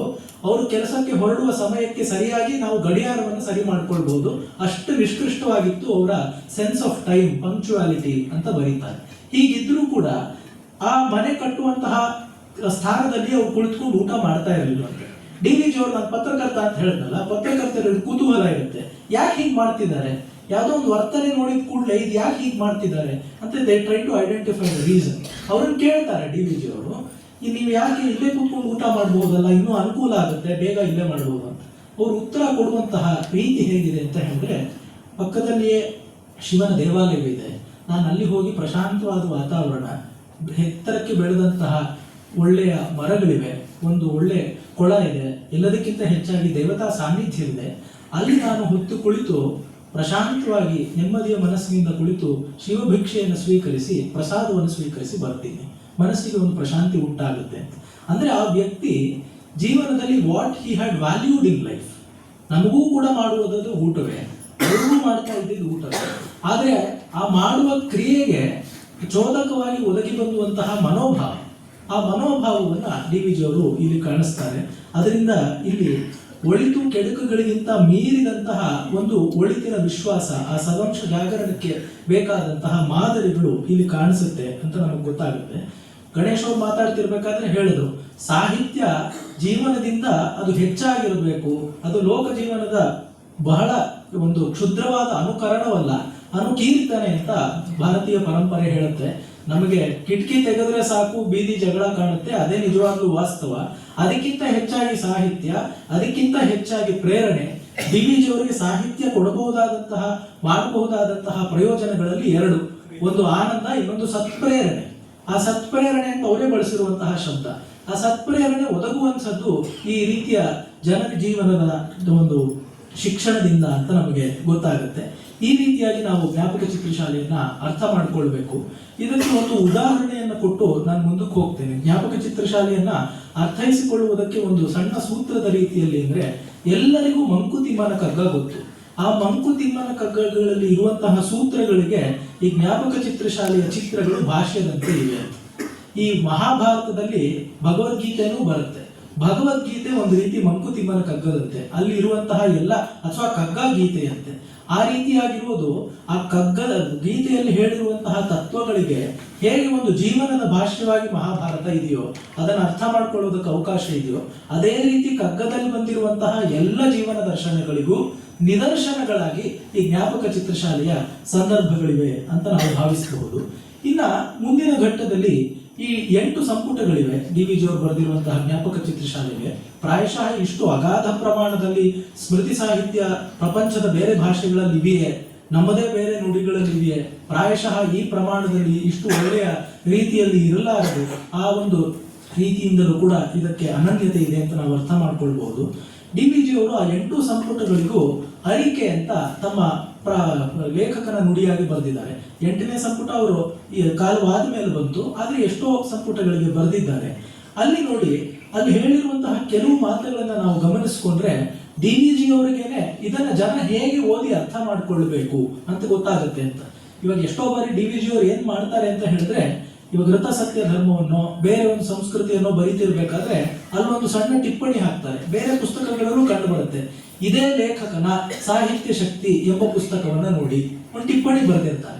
ಅಂದ್ರೆ ಬೇರೆ ಕಡೆ ನಾನು ಇದೇ ಭಾವವನ್ನು ಹೇಳಿದ್ದೀನಿ, ಅದು ಎರಡನ್ನೂ ಒಟ್ಟಿಗೆ ಜೋಡಿಸಿಕೊಂಡು ನೋಡಿದ್ರೆ ಇನ್ನಷ್ಟು ಪೂರ್ಣವಾದ ಚಿತ್ರಣ ಓದುಗರಿಗೆ ಕೇಳುಗರಿಗೆ ಲಭಿಸುತ್ತೆ ಎಂಬ ಕಳಕಳಿ ಅವರದಾಗಿತ್ತು. ಹೀಗಾಗಿ ಅವರ ಅರಿಕೆಯ ಕೆಲವು ಮಾತುಗಳನ್ನ ನೋಡೋಣ. ಮುಖ್ಯವಾಗಿ ಇಲ್ಲಿರುವಂಥದ್ದು ಚರಿತ್ರೆ, ಅದು ವ್ಯಕ್ತಿ ಚರಿತ್ರೆ, ಒಂದು ಸಮಾಜದ ಘಟಕದ ಚರಿತ್ರೆ, ಇಡೀ ಸಮಾಜದ ಚರಿತ್ರೆಯೂ ಹೌದು. ಇವುಗಳನ್ನ ಬಳಸ್ಕೊಂಡು ಆ ಕಾಲವನ್ನು ನಾವು ಪುನಾರಚನೆ ಮಾಡಬಹುದು. ರೀಕ್ರಿಯೇಷನ್ ಅಂತ ಹೇಳ್ತೀವಲ್ಲ, ಈ ಹೊತ್ತೆಲ್ಲ ಕಾದಂಬರಿಗಳನ್ನು ಬರೆಯೋಕೆ ಹೋಗ್ತಾರೆ, ಸಿನಿಮಾಗಳನ್ನು ಮಾಡೋಕೆ ಹೋಗ್ತಾರೆ. ಅದನ್ನೆಲ್ಲ ಮಾಡ್ತಿರ್ಬೇಕಾದ್ರೆ ಆ ಕಾಲದ ಚಿತ್ರಣವನ್ನ ಪಡೆದುಕೊಳ್ಳುವುದಕ್ಕೆ ಈ ಜ್ಞಾಪಕ ಚಿತ್ರಶಾಲೆಯ ಪ್ರಬಂಧಗಳು ಬಹಳ ಒದಗಿ ಬರುತ್ತವೆ. ಇಲ್ಲಿ ಅವರು ಹೇಳ್ತಾರೆ ನೋಡಿ, ಒಂದು ವಾಕ್ಯ ಎಷ್ಟು ಚೆನ್ನಾಗಿದೆ, ಅವರು ಭಾಷೆಗೂ ಇದು ನಿದರ್ಶನವಾಗಿದೆ. ಜನತೆಯ ಹಾನಿವೃದ್ಧಿಗಳು, ಬಲಾಬಲಗಳು, ಉನ್ನತಿ ಅವನತಿಗಳು, ಅವರ ಸೌಜನ್ಯ, ಪಾರಿಶುದ್ಧ್ಯ, ಉದಾತ್ತತೆ, ನೀಚ ದೃಷ್ಟಿ, ಭೋಗಾಸಕ್ತಿ, ಅಹಂಕಾರ, ದರ್ಪ, ಮದ ಮಾತ್ಸರ್ಯಗಳು, ಇಂತಹ ದೇಹಗುಣ, ಮನೋಗುಣ, ಬುದ್ಧಿಗಣಗಳು ಅವರ ಏಳಿಗೆಗೂ ಬೀಳಿಗೂ ಹೇಗೆ ಹೇಗೆ ಕಾರಣ ಆಗುತ್ತವೆ ಎಂಬುದರ ವಿವೇಕವೇ ಚರಿತ್ರೆಯ ವ್ಯಾಸಂಗದಿಂದ ನಮಗೆ ಉಂಟಾಗುವಂತಹ ಲಾಭ. ಮುಂದಿನ ವಾಕ್ಯ ನೋಡಿ, ಅನುಭವ ಪರೀಕ್ಷೆಯ ಮೂಲಕ ಉತ್ಪನ್ನವಾಗುವ ಯುಕ್ತಾಯುಕ್ತ ವಿವೇಕವು ನಮ್ಮ ಮುಂದಿನ ಪ್ರಯಾಣಕ್ಕೆ ಕೈದೀವಿಗೆ ಆಗಬಲ್ಲದು. ಅನುಭವ ಪರೀಕ್ಷೆಯ ಮೂಲಕ ಉತ್ಪನ್ನವಾಗುವ ಯುಕ್ತಾಯುಕ್ತ ವಿವೇಕ, ಇದಕ್ಕಿಂತ ಹೆಚ್ಚಾಗಿ ಯಾರು ಏನು ಹೇಳೋದಕ್ಕೆ ಸಾಧ್ಯವೇ ಇಲ್ಲ. ಯಾವುದಾದ್ರೂ ಒಂದು ಘಟನೆ ಆಯಿತು ಅಂತ ಹೇಳಿದ್ರೆ ನಮ್ಮನ್ನ ನಾವು ಅದಕ್ಕೆ ತೆರೆದುಕೊಂಡ್ರೆ ನಮಗೊಂದು ಅನುಭವ ಅಂತ ಆಗತ್ತೆ. ಆ ಅನುಭವವನ್ನು ನಾವು ಪರೀಕ್ಷಿಸಿಕೊಳ್ಳಬೇಕು. ಅವರು GP ರಾಜರತ್ನಂ ಅವರ ಜೊತೆ ಮಾಡಿದಂತಹ ಸಂದರ್ಶನದಲ್ಲೂ ಇದೇ ಹೇಳ್ತಾರೆ. ಎಷ್ಟೋ ವಿಷಯಗಳನ್ನ ನಮಗೆ ಸತ್ಯ ಅಂತ ತಿಳಿಸ್ತಾರೆ, ನಾವು ಅದನ್ನ ಶೋಧಿಸಬೇಕು ಅಂತ ಇದೇ ಮಾತುಗಳಲ್ಲಿ ಹೇಳ್ತಾರೆ. ಅದೇ ರೀತಿ ನಮಗೆ ಅನುಭವಗಳಾಗುತ್ತವೆ. ಅನುಭವಗಳನ್ನ ಆಗದಾಗ ಪರೀಕ್ಷೆ ಮಾಡಿಕೊಂಡ್ರೆ ಇದು ಸರಿ, ಇದು ತಪ್ಪು ಅಂತ ಆಗುತ್ತೆ. ಈ ಸರಿ ತಪ್ಪುಗಳನ್ನ ಸರಿಯಾಗಿ ಅರ್ಥ ಮಾಡ್ಕೊಳ್ಳೋದೇ ವಿವೇಕ, ಯುಕ್ತಾಯುಕ್ತ ವಿವೇಕ. ಅದು ಏನ್ ಮಾಡುತ್ತೆ, ಏನ್ ವಿವೇಕ ಇದ್ರೆ ನಮ್ಗೆ ಏನ್ ಪ್ರಯೋಜನ, ಅಥವಾ ಇಲ್ದಿದ್ರೆ ನಮ್ ನಷ್ಟ ಏನು ಅಂತ ಹೇಳಿದ್ರೆ, ನಾವು ಇವಾಗ ಎಲ್ಲೋ ಇದೀವಲ್ಲ, ಇದಕ್ಕಿಂತ ಒಂದು ಹೆಜ್ಜೆ ಮುಂದೆ ಹೋಗೋದಕ್ಕೆ ಮಾನಸಿಕವಾಗಿಯೂ ಭೌತಿಕವಾಗಿಯೂ ಎಲ್ಲದಕ್ಕಿಂತ ಹೆಚ್ಚಾಗಿ ಆಧ್ಯಾತ್ಮಿಕವಾಗಿಯೂ ಈ ಒಂದು ಯುಕ್ತಾಯುಕ್ತ ವಿವೇಕ ನಮ್ಮನ್ನು ಕೈ ಹಿಡಿದು ನಡೆಸುತ್ತೆ ಅಂತ ಗೊತ್ತಾಗುತ್ತೆ. ಇನ್ನೂ ಒಂದು ಮಾತನ್ನು ಹೇಳ್ತಾರೆ ಅವರು, ಇಲ್ಲಿರುವಂತಹ ಒಳ್ಳೆಯ ವ್ಯಕ್ತಿಗಳು ಅವುಗಳ ಚಾರಿತ್ರ್ಯ ಹೇಗಿರಬೇಕು ಅಂತ ಹೇಳಿದ್ರೆ ಒಂದು ಮಾತನ್ನು ಹೇಳ್ತಾರೆ ನೋಡಿ, ನೆಲದ ಅಂತರಾಳದ ಊಟ ಚಿಲುಮೆಗಳು ಹೇಗೋ ಮನುಷ್ಯ ಸಮಾನ ಜನದಲ್ಲಿ ಸಾಮಾನ್ಯ ಜನವರ್ಗದವರ ಒಳ್ಳೆಯತನ, ಸ್ನೇಹ, ಸೌಹಾರ್ದಗಳು ಸಮಾಜಕ್ಕೆ ಹಾಗೆ ಅಂತ ಬರೀತಾರೆ. ನೆಲದ ಕೆಳಗಡೆ ಎಲ್ಲೋ ಒಂದ್ ಕಡೆ ಆ ವಾಟರ್ ಟೇಬಲ್ ನಲ್ಲಿ ಚಿಲುಮೆ ಇಲ್ಲದೆ ಇದ್ರೆ ನಾವು ಎಷ್ಟು ಆಳ ಬೋರ್ ಹಾಕಿದ್ರೂ ಸಿಗೋದಿಲ್ಲ ನೀರು. ಬೆಂಗಳೂರಿನಂತ ಮಹಾನಗರಗಳಲ್ಲಿ ನಾವು ಅಷ್ಟು 100 ಅಡಿ ಒಳಕ್ ಹೋದ್ರು, 1000 ಅಡಿ ಒಳಕ್ ಹೋದ್ರು ನೀರೇ ಸಿಗ್ಲಿಲ್ಲ. ಸಮಾಜದಲ್ಲೂ ಅಷ್ಟೇ, ಎಷ್ಟು ಅಗದ್ರೂ ಕೆಡುಕೆ ಸಿಗ್ತಾ ಇದೆ, ರಕ್ತವೇ ಹೊರಗೆ ಬರ್ತಾ ಇದೆ ಅಂತ ಹೇಳಿದ್ರೆ ಒಳ್ಳೆತನದ ಚಿಲುಮೆ ಇಲ್ಲ ಅಂತ. ಇವ್ರು ಯಾರದೋ ಒಳ್ಳೆತನ ಚಿಲುಮೆ 4-6 ಜನ ದುಡ್ಡು ಇರೋರಲ್ಲಿ, 4-6 ಜನ ಸ್ಥಾನವಂತರಲ್ಲಿ ಇದೆ ಅಂತ ಹೇಳೋದಿಲ್ಲ, ಸಾಮಾನ್ಯ ಜನವರ್ಗದವರ ಅಂತ ಹೇಳ್ತಾರೆ. ಹೀಗಾಗಿ DVG ಅವರ ದೃಷ್ಟಿ ಈ ರೀತಿಯಾದದ್ದು ಅಂತ. ಮತ್ತೆ ಇವರು DVG ಅವರು ಎಷ್ಟು ಸಂಘ ಸಂಸ್ಥೆಗಳನ್ನ ಕಟ್ಟಿ ಬೆಳೆಸಿದ್ರು ಕೂಡ ಅವರು ವ್ಯಕ್ತಿಯ ಒಂದು ಸತ್ವಕ್ಕೆ ಬೆಲೆ ಕೊಡ್ತಾ ಇದ್ರು. ಅಲ್ಲಿ ಹೇಳ್ತಾರೆ ನೋಡಿ, ಬಹುಶಃ ಎಲ್ಲ ಜೀವನ ಕ್ಷೇತ್ರಗಳಲ್ಲಿಯೂ ಮಹಾರ್ಹವಾದದ್ದನ್ನು ಒದಗಿಸತಕ್ಕದ್ದು ವೈಯಕ್ತಿಕ ಸತ್ವ. ಒಬ್ಬನೊಬ್ಬ ಸತ್ವವರ ಪ್ರಸಾದಿಯ ಜನಾನುಗ್ರಹ ಬುದ್ಧಿ. ಹೇಗೆ ಬರೆದಿದ್ದಾರೆ ನೋಡಿ, ಒಬ್ಬನೊಬ್ಬ ಸತ್ವವರ ಪ್ರಸಾದಿಯ ಜನಾನುಗ್ರಹ ಬುದ್ಧಿ. ಒಬ್ಬ ಸತ್ವವರ ಪ್ರಸಾದಿ ಇರಬಹುದು, ಸತ್ವಗುಣದಿಂದಲೇ ಕೂಡಿರಬಹುದು, ಆದರೆ ಅವನು ತನ್ನಂತೆಯೇ ತಾನು ನಿಶ್ಚಲವಾಗಿ ಮೌನಮೂರ್ತಿಯಾಗಿ ಕುಳಿತು ಬಿಟ್ರೆ ಅವರತ್ತ ತಾವಾಗಿ ಸೆಳೆತೆಯನ್ನು ಬಂದು ಅವರಿಂದ ಶಿಕ್ಷಣವನ್ನು ಪಡೆದುಕೊಳ್ಳುವವರು ಬೆರಳೆಣಿಕೆಯಷ್ಟು ಮಂದಿ ಆಗಿರಬಹುದು. ಆದರೆ ಅವನಿಗೆ ಜನಾನುಗ್ರಹ ಬುದ್ಧಿಯೂ ಇದ್ದರೆ ಲೋಕಾನುಗ್ರಹ ಅವರಿಂದ ಮಿಗಿಲಾಗಿ ಸಾಧಿತವಾಗುತ್ತೆ ಅಂತ ಗೊತ್ತಾಗುತ್ತೆ. DVG ಅವರು ಈ ರೀತಿಯಾದ ಜನಾನುಗ್ರಹ ಬುದ್ಧಿಯನ್ನ ಉಳ್ಳವರಾಗಿದ್ರು ಅಂತ. ಮತ್ತೆ ನಾವು ಮೈಸೂರಿನ ದಿವಾನರುಗಳು ಅಂತ ಇಲ್ಲಿ 5ನೇ ಸಂಪುಟ ಇದೆ, ಅಲ್ಲಿ ನೋಡಿದ್ರೆ ಗೊತ್ತಾಗುತ್ತೆ, ಅವರೇ ಬರ್ಕೊಂಡಿದ್ದಾರೆ. ಸಾಮಾನ್ಯ 5ರಿಂದ 6 ದಿವಾನರು ಅಂದ್ರೆ ಈ ಕಾಲದ ಪರಿಭಾಷೆಯಲ್ಲಿ ಚೀಫ್ ಮಿನಿಸ್ಟರ್ಗೆ ಈಕ್ವಿವೆಲೆಂಟ್ ಆದಂತಹ ಒಂದು ಹುದ್ದೆ. ಅಷ್ಟು 5-6 ದಿವಾನರುಗಳ ನೇರವಾದ ಪರಿಚಯ, ಅಂದ್ರೆ ಇವರು ಹೇಳೋದನ್ನ ಅವ್ರು ಕೇಳಿಕೊಂಡು ರಾಜ್ಯದ ಸ್ಥಿತಿಗತಿಗಳನ್ನ ಮಾರ್ಪಡಿಸುವಷ್ಟು, ರಾಜ್ಯ ಸೂತ್ರಗಳನ್ನ ಬದಲಾಯಿಸುವಷ್ಟು ಇವರ ಉಪದೇಶ ಅಥವಾ ಅವರ ಚಿಂತನೆಯಲ್ಲಿ ಸಹಕಾರಕವಾಗ್ತಾ ಇತ್ತು. ಅಷ್ಟು ಹೊಕ್ಕು ಬಳಕೆಯನ್ನ ಅವರು ಹೊಂದಿದ್ರು. ಆದರೂ ಕೂಡ ಅವರು ಅದರ ಹಿಂದಿನ ಸಂಪುಟ ವೈದಿಕ ಧರ್ಮ ಸಂಪ್ರದಾಯಸ್ಥರಲ್ಲಿ ಬರೆದಿರುವಂತಹ ಒಂದು ಮಾತು ಬರೀ ಆ ಸಾಂಪ್ರದಾಯಿಕರಿಗೆ ಮಾತ್ರ ಅಲ್ಲ, DVG ಅವ್ರಿಗೂ ಅನ್ವಯಿಸುತ್ತೆ. ಅವರು ಎಷ್ಟರ ಮಟ್ಟಿಗೆ ದಿವಾನರ ಜೊತೆಗೆ ಅವರು ಒಡನಾಟವನ್ನು ಇಟ್ಟುಕೊಂಡಿದ್ರು ಕೂಡ ಬಡತನದಲ್ಲಿ ಭಾಗ್ಯವಂತಿಕೆಯನ್ನ ಅವರು ಅನುಭವಿಸುತ್ತಿದ್ದರು. ಆ ಸಮಾಜದ ಮುಖ್ಯ ಲಕ್ಷಣವೇ ಹಾಗಾಗಿತ್ತು ಅಂತ ವೈದಿಕ ಧರ್ಮ ಸಂಪ್ರದಾಯಸ್ಥರ ಬಗ್ಗೆ ಬರೀತಾರೆ. DVG ಅವರು ಹಾಗೆ ಇದ್ರು. ಆ ಭಾಗ್ಯ ಬ್ಯಾಂಕುಗಳ ಲೆಕ್ಕಕ್ಕೆ ಸಿಕ್ಕುವಂಥದ್ದಲ್ಲ, ಧನ ಕನಕಗಳನ್ನು ಎಣಿಸಲೊಲ್ಲದ್ದು ಆ ಶ್ರೀಮಂತಿಕೆ. ಅದು ಅಂತರಾತ್ಮದ ಶ್ರೀಮಂತಿಕೆ. ಒಳ ಸಂಪತ್ತಿನ ನೆಮ್ಮದಿಯಲ್ಲಿ ಹೊರ ಸಂಪತ್ತಿನ ಕೊರತೆಯನ್ನು ಮರೆತಿದ್ದವರು ಆ ಜನ ಅಂತ ಬರೀತಾರೆ. ಒಳ ಸಂಪತ್ತಿನ ಒಳ ಸಂಪತ್ತು ಅಂತ ಒಂದಿದೆ ಅಂತ ಗೊತ್ತಾಗ್ಬೇಕು. ಒಳಗಿರೋದೆಲ್ಲ ಕೆಟ್ಟದೇ ಆಗಿದ್ರೆ ಸಂಪತ್ತು ಹೇಗಾಗತ್ತೆ? ಆಸುರಿ ಸಂಪತ್ತು ಅಂತ ಕರೆದಿದೆ, ಆದ್ರೆ ಆಸುರಿ ಸಂಪತ್ತು ಅಲ್ಲ, ಆಸುರಿ ಪ್ರವೃತ್ತಿಯನ್ನು ಸಂಪಾದನೆ ಮಾಡಿಕೊಳ್ಳಬೇಕಾದದ್ದು. DVG ಅವರು ಒಳ ಸಂಪತ್ತಿನ ನೆಮ್ಮದಿಯಲ್ಲಿ ಹೊರಗಿನದ್ದನ್ನು ಅವರು ಮರೆತಿದ್ರು ಅಂತ ಗೊತ್ತಾಗತ್ತೆ. ಮತ್ತೆ ಈ ರೀತಿ ಇನ್ನೊಂದು ಬರೀತಾರೆ, ಎಲ್ಲ ಲೌಕಿಕ ವ್ಯಾಪಾರಗಳ ನಡುವೆಯೂ ಒಂದು ಪಾರಮಾರ್ಥಿಕತೆ, ಎಲ್ಲ ಐಹಿಕ ಪ್ರವೃತ್ತಿಗಳಲ್ಲಿಯೂ ಒಂದು ಮನಃಶಾಂತಿಯ ಬಯಕೆ, ಎಲ್ಲ ಸಂಸಾರ ಸಂಬಂಧಗಳಲ್ಲಿಯೂ ಒಂದು ಪರಿಶುದ್ಧಿ. ಇವು ಭಾರತೀಯ ಸಂಸ್ಕೃತಿಯ ಮುಖ್ಯ ಲಕ್ಷಣಗಳು. ಅಂತರಾತ್ಮ ಹಿತದೃಷ್ಟಿ, ನಿರುಪಾಧಿಕತೆ, ಶುಚಿತೆ ಅಂತ 3 ಶಬ್ದಗಳನ್ನು ಕೊಟ್ಟು ಬಿಡ್ತಾರೆ. ನಾನು ಮುಂದೆ ಉದಾಹರಣೆಗಳನ್ನ ಕೊಡ್ತಾ ಹೋಗ್ತೀನಿ. ಎಲ್ಲ ಉದಾಹರಣೆಗಳನ್ನು ಈ 3 ಶಬ್ದಗಳ ಬೆಳಕಿನಲ್ಲಿ ನಾವು ಸೊಗಸಾಗಿ ಅರ್ಥ ಮಾಡ್ಕೊಳ್ಬಹುದು. ಅಲ್ಲಿ ಒಂದು ಅಂತರಾತ್ಮ ಹಿತದೃಷ್ಟಿ ಇರುತ್ತೆ, ಒಂದು ನಿರುಪಾಧಿಕತೆ ಇರುತ್ತೆ. ಯಾವುದೋ ಕಟ್ಟುಕಟ್ಟಲೆಗಳಿಗೆ ನಾವು ಸಿಲುಕಿದ್ದರೂ ಕೂಡ ಅಲ್ಲಿ ನಾನು ಯಾರಿಗೂ ಪಾರಮಾರ್ಥಿಕವಾಗಿ ಉತ್ತರದಾಯಿ ಅಲ್ಲ ಎಂಬ ಒಂದು ಭಾವ ಇರುತ್ತೆ. ಆದರೆ ಕೈಗೆ ತೆಗೆದುಕೊಂಡ ಕೆಲಸವನ್ನ ಸೊಗಸಾಗಿ ಪಾರಗಾಣಿಸುವಂತಹ ಒಂದು ಶಕ್ತಿ ಸಾಮರ್ಥ್ಯವೂ ಇರುತ್ತೆ, ಅದು ನಿರುಪಾಧಿಕತೆ. ಮತ್ತೊಂದು ಶುಚಿತೆ, ಆಲೋಚನೆ, ಮಾತು, ಕ್ರಿಯೆ ಎಲ್ಲದರಲ್ಲಿಯೂ ಮನೋವಾಕ್ಕಾಯಗಳ ಶುಚಿತೆ ಅದು ಇರುತ್ತೆ ಅಂತ ನಮಗೆ ಗೊತ್ತಾಗುತ್ತೆ. DVG ಅವರ ಮನೋಧರ್ಮ ಹೇಗಿತ್ತು ಅಂತ ತಿಳಿಸಿಕೊಡುವುದಕ್ಕೆ ಇಲ್ಲೇ ಬರುವಂತಹ 4-6 ಘಟನೆಗಳನ್ನ ನಿಮ್ಮ ಮುಂದೆ ಇಡ್ತೀನಿ ನೋಡಿ. ಅವರು ಯಾವುದಕ್ಕೂ ಕೂಡ ತಾನು ಒಂದು ನ್ಯಾಯ ತೀರ್ಮಾನವನ್ನು ಹೇಳಿಬಿಡ್ತೀನಿ ಅಂತ ಆ ಒಂದು ಉತ್ಸುಕತೆಯಿಂದ ಹೋಗ್ತಾ ಇರಲಿಲ್ಲ. ಡಾಕ್ಟರ್ ಅಚ್ಯುತರಾಯರು ಅಂತ ಒಬ್ಬರು ಮಹನೀಯರಿದ್ರು, ಅವ್ರ ಬಗ್ಗೆ ಬರೀತಾರೆ. ಅವ್ರ ಬಗ್ಗೆ ಬರೀತಾ ಡಿ ವಿ ಜಿ ಅವರು ಹೇಳ್ತಾರೆ, ಜೀವನದ ಮಧುವನ್ನು 2 ಕೈಗಳಿಂದಲೂ ಸವಿದವರು ಅಚ್ಯುತರಾಯರು. ಬಹಳ ಪರಿಪೂರ್ಣವಾದ ವಾಕ್ಯ.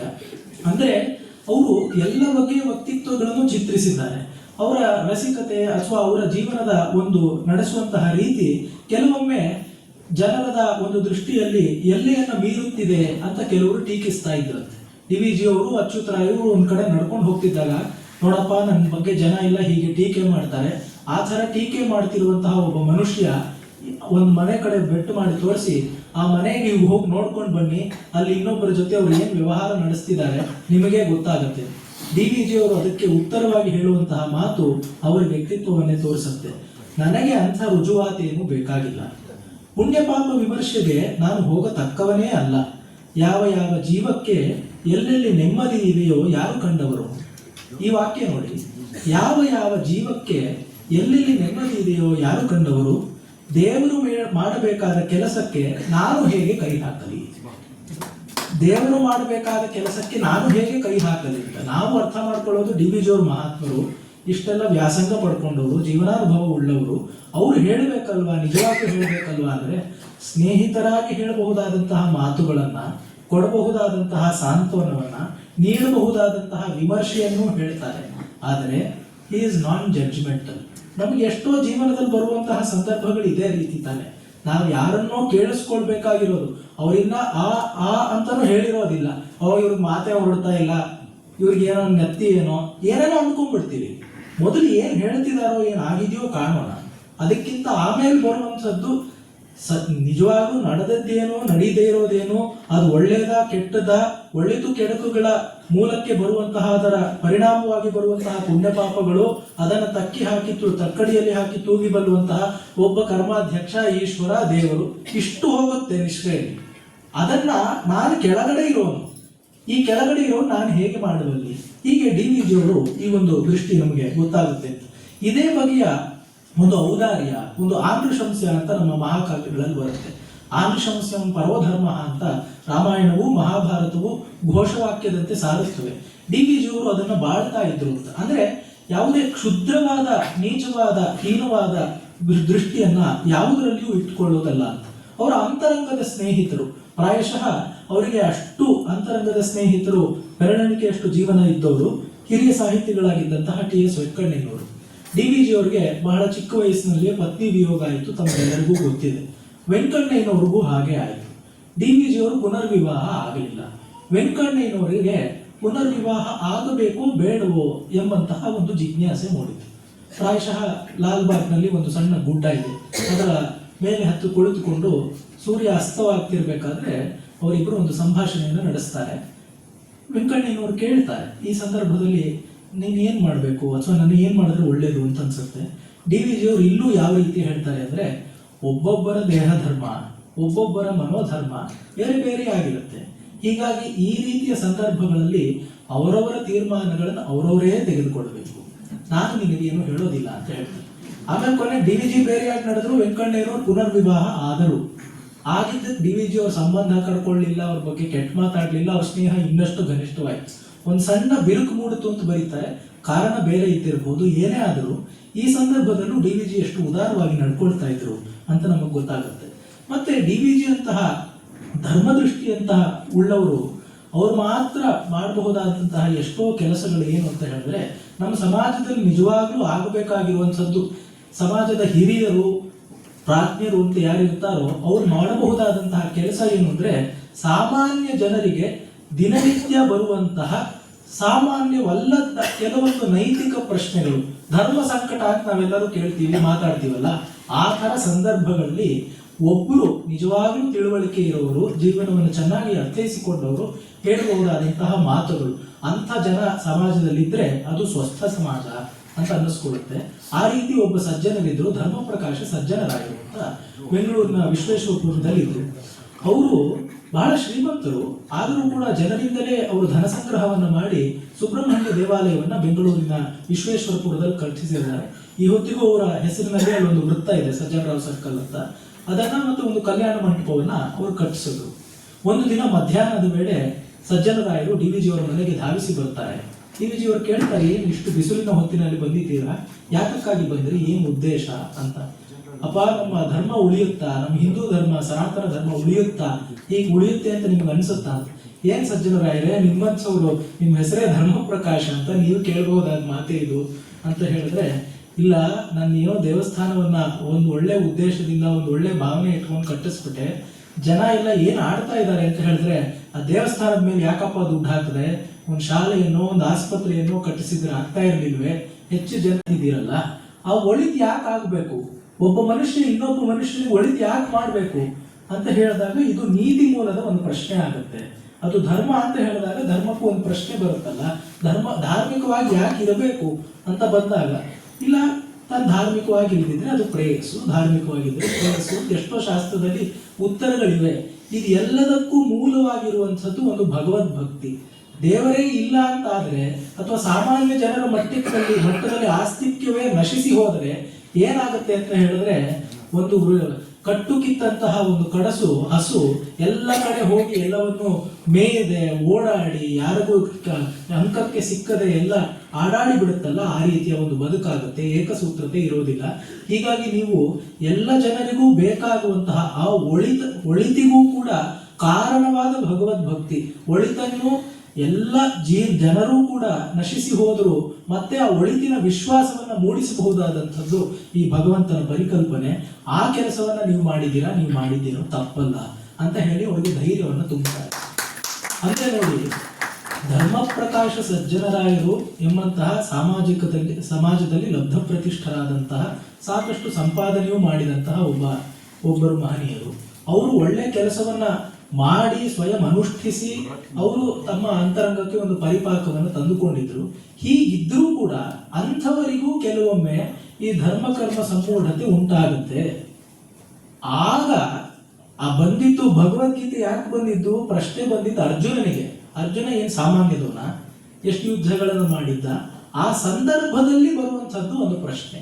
ಆ ಪ್ರಶ್ನೆಗೆ ನಿಜಕ್ಕೂ ಉತ್ತರ ಕೊಡಬಲ್ಲಂತಹ ಸಾಮರ್ಥ್ಯ ಇದ್ದವರಾದ್ರೆ ಆ ತರ ಡಿ ವಿ ಜಿ ಅವರಿದ್ರು.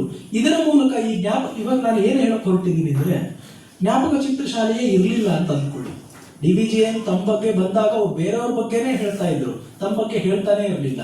ಅವ್ರು ಬೇರೆ ತನ್ನ ಆತ್ಮಕಥೆ, my life is my message ಅಂತೆಲ್ಲ ಘೋಷಣೆ ಮಾಡ್ಕೊಂಡವ್ರಲ್ಲ. ಹೀಗಿದ್ದಾಗ ಅವ್ರ ಆತ್ಮಕಥೆಯೂ ಬರೀತಾ ಇರಲಿಲ್ಲ. ಅವರು ಒಡನಾಡಿಗಳಿಗೆ ಎಷ್ಟು ಗೊತ್ತಿತ್ತೋ ಅಷ್ಟು ಅವರು ದಾಖಲೆ ಮಾಡದೆ ಹೋಗ್ದಿದ್ರೆ ಈ ಸಂದರ್ಭ ನಮಗೆ ಹೇಗೆ ಕಾಣಿಸ್ತಾ ಇದೆ. ಡಾಕ್ಟರ್ ಅಚ್ಯುತರಾಯರ ಜೀವನದ ಬಗ್ಗೆ ಬರೀತಿರ್ಬೇಕಾದ್ರೆ ಅವರ ಶೀಲ ನಿದರ್ಶಕವಾದ ಒಂದು ಘಟನೆಯಾಗಿ ಈ ಸುಬ್ರಹ್ಮಣ್ಯ ದೇವತಾಲಯದ ಪ್ರತಿಷ್ಠಾಪನೆಯನ್ನು ಕುರಿತು ಡಿ ವಿ ಜಿ ಹೇಳ್ತಿರ್ಬೇಕಾದ್ರೆ ನಮಗೆ ಡಿ ವಿ ಜಿ ಎಷ್ಟು ಚೆನ್ನಾಗಿ ಕಾಣಿಸ್ತಾ ಇದ್ದಾರೆ. ಮತ್ತೆ ನೀವು ಈ ಸಂದರ್ಭವನ್ನು ನೋಡಿದಾಗ ಡಿ ವಿ ಜಿ ಮುಂದೆ ಬರೋದಿಲ್ಲ. ಅವರ ಒಂದು ಅಸಾಧಾರಣವಾದ, ಅನೂಹ್ಯ ಸಾಧಾರಣವಾದಂತಹ ಒಂದು ಹದ ಏನು ಅಂತ ಹೇಳಿದ್ರೆ, ತಾವು ಕೊಡಬಹುದಾದಂತಹ ಎಲ್ಲ ದಾರ್ಶನಿಕವಾದಂತಹ ಬೆಳಕನ್ನು ಕೊಟ್ಟು ಕೂಡ ತಾವು ಹಿಂದೆ ನಿಲ್ತಾರೆ. ಇದು ಮಹಾಶಕ್ತಿ. ಯಾರಿಗೆ ಸಾಧ್ಯವಾಗುತ್ತೆ? ತನಗೆ ಅಲ್ಲಿ ಪಡೆದುಕೊಳ್ಳುವುದಕ್ಕೆ ಏನೂ ಇಲ್ಲ ಅಂತ ಇರೋರಿಗೆ ಸಾಧ್ಯವಾಗುತ್ತೆ. ತಾನು ನಿಸ್ಪೃಹನಾಗಿದ್ದರೆ, ಒಳಗೆ ತುಂಬಿಕೊಂಡು ನಿಸ್ಪೃಹನಾಗಿದ್ದರೆ, ತನ್ನ ಒಳಗೆ ತುಂಬಿಕೊಂಡ ಸರ್ವಸ್ವವನ್ನು ಲೋಕಕ್ಕಾಗಿ ವಿನಿಯೋಗ ಮಾಡಬಲ್ಲ ಅಂತ ಗೊತ್ತಾಗುತ್ತೆ. ಇದೇ ಬಗ್ಗೆ ಒಂದು ಸಾಂತ್ವನವನ್ನ ಅವರು ಇನ್ನೊಂದು ರೀತಿಯ ಒಂದು ಮಹಿಳೆಗೆ ಕೊಟ್ಟಿದ್ದಾರೆ. ಬೆಂಗಳೂರು ನಾಗರತ್ನಮ್ಮವರು ಅಂತ ಮಹಾಗಾಯಕರು, ಮಹಾನರ್ತಕರು, ಮಹಾತ್ಯಾಗಿ ಇದ್ದರು. ತ್ಯಾಗರಾಜ ಸ್ವಾಮಿಗಳ ಒಂದು ಸನ್ನಿಧಿಯನ್ನ ಅವರು ಪ್ರತಿಷ್ಠಾಪನೆ ಮಾಡಿ ಚಿರಸ್ಥಾಯಿಯಾದ ಯಶೋಭಾಜನರಾಗಿರುವಂಥವರು ಬೆಂಗಳೂರು ನಾಗರತ್ನಮ್ಮವರು.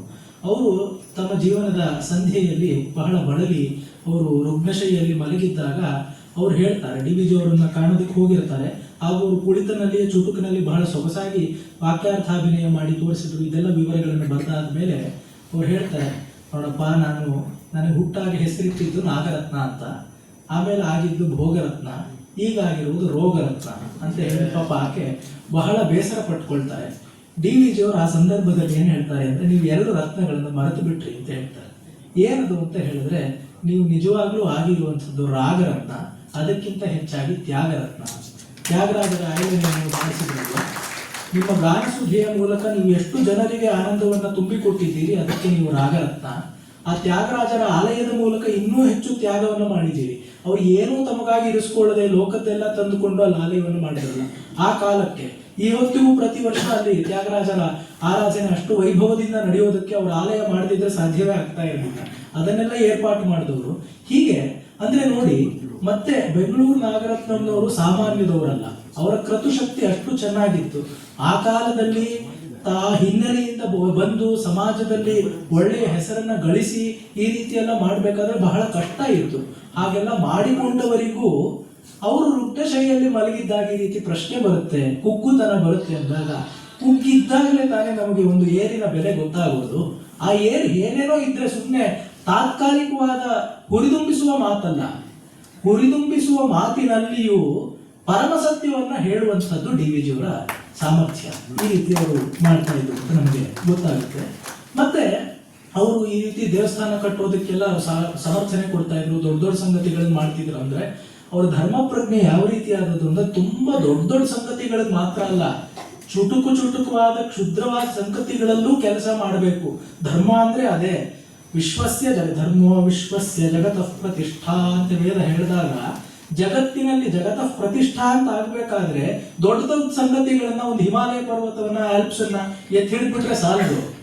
ನಮ್ಮೊಂದು ಕಲಾಸಿಪಾಳ್ಯವನ್ನು ಎತ್ತಿ ಹಿಡಿಬೇಕು, ಮುಂಬೈಯಲ್ಲಿರುವಂತಹ ಕಾಮಾಟಿಪುರವನ್ನು ಎತ್ತಿ ಹಿಡಿಬೇಕು. ಯಾಕೆ? ಜಗತ್ತಿನ ಭಾಗ. ಆ ರೀತಿ ಒಂದು ಪ್ರಸಂಗ ನೋಡಿ.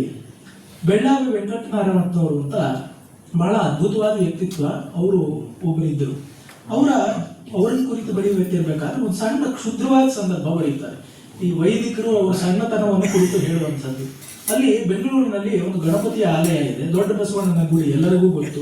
ಈಗಷ್ಟೇ ಈ ಹೊತ್ತು ನಿನ್ನೆ ಅಷ್ಟೇ ಅಲ್ಲಿ ಕಡಲೆಕಾಯಿ ಪರೀಕ್ಷೆ ಸಂಪನ್ನವಾಗಿದೆ. ಅಲ್ಲಿ ಒಂದು ಲಕ್ಷ ಮೋದಕ ಯಾಗ ನಡೀತಾ ಇರುತ್ತೆ. ಬಹಳ ಒಳ್ಳೆಯದು, ದೊಡ್ಡ ಧಾರ್ಮಿಕವಾದ ಕಲಾಪ. ಆದ್ರೆ ಅಲ್ಲಿ ಒಂದು ತಗಾದೆ ಬರುತ್ತೆ. ಯಾರೋ ಒಬ್ರು ಅಲ್ಲಿ ಋತ್ವಿಜರು ಆಹುತಿಯನ್ನು ಹಾಕ್ತಾ ಇದ್ದವರು, ವಿಧಿವತ್ತವಾಗಿ ಮಂತ್ರಪೂರ್ವಕವಾಗಿ ನಮ್ಮಮ್ಮ ಅಂತ ಹೇಳ್ಕೊಂಡು ಯಜ್ಞೇಶ್ವರನಿಗೆ ಆಹುತಿ ಕೊಡುವಂಥದ್ದು. ಆ ರೀತಿ ಮಾಡುವಂಥವ್ರು ಒಬ್ರು DVG ಬಳಸುವಂಥದ್ದು ರೆಸ್ಟ್ ರೂಮ್ ಯೂಸ್ ಮಾಡಿ ಬರೋದಕ್ಕೆ ಲಘುಶಂಕೆ ಅಂತ ಒಂದು ಶಬ್ದ ಬಳಸ್ತಾರೆ. ಅಲ್ಪಶಂಕೆ ಲಘುಶಂಕೆ ಹೋಗಿ ಬಂದ್ರು.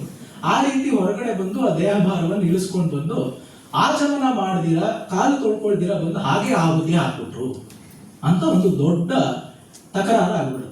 ಇದು ಯಾರೋ ಅಲ್ಲಿ ಬಂದು ವೈದಿಕರು ಈ ಬೆಳ್ಳಾವಿ ವೆಂಕಟನಾರಾಯಣಪ್ಪನವರು ಹೇಳ್ತಾರೆ, ಈ ರೀತಿ ಹಿಂಗಾಗೋಯ್ತು. ವೆಂಕಟನಾರಾಯಣಪ್ಪನವರು ಅವರು ಆಚಾರಶೀಲರು, ಪರಮ ಸಾತ್ವಿಕರು.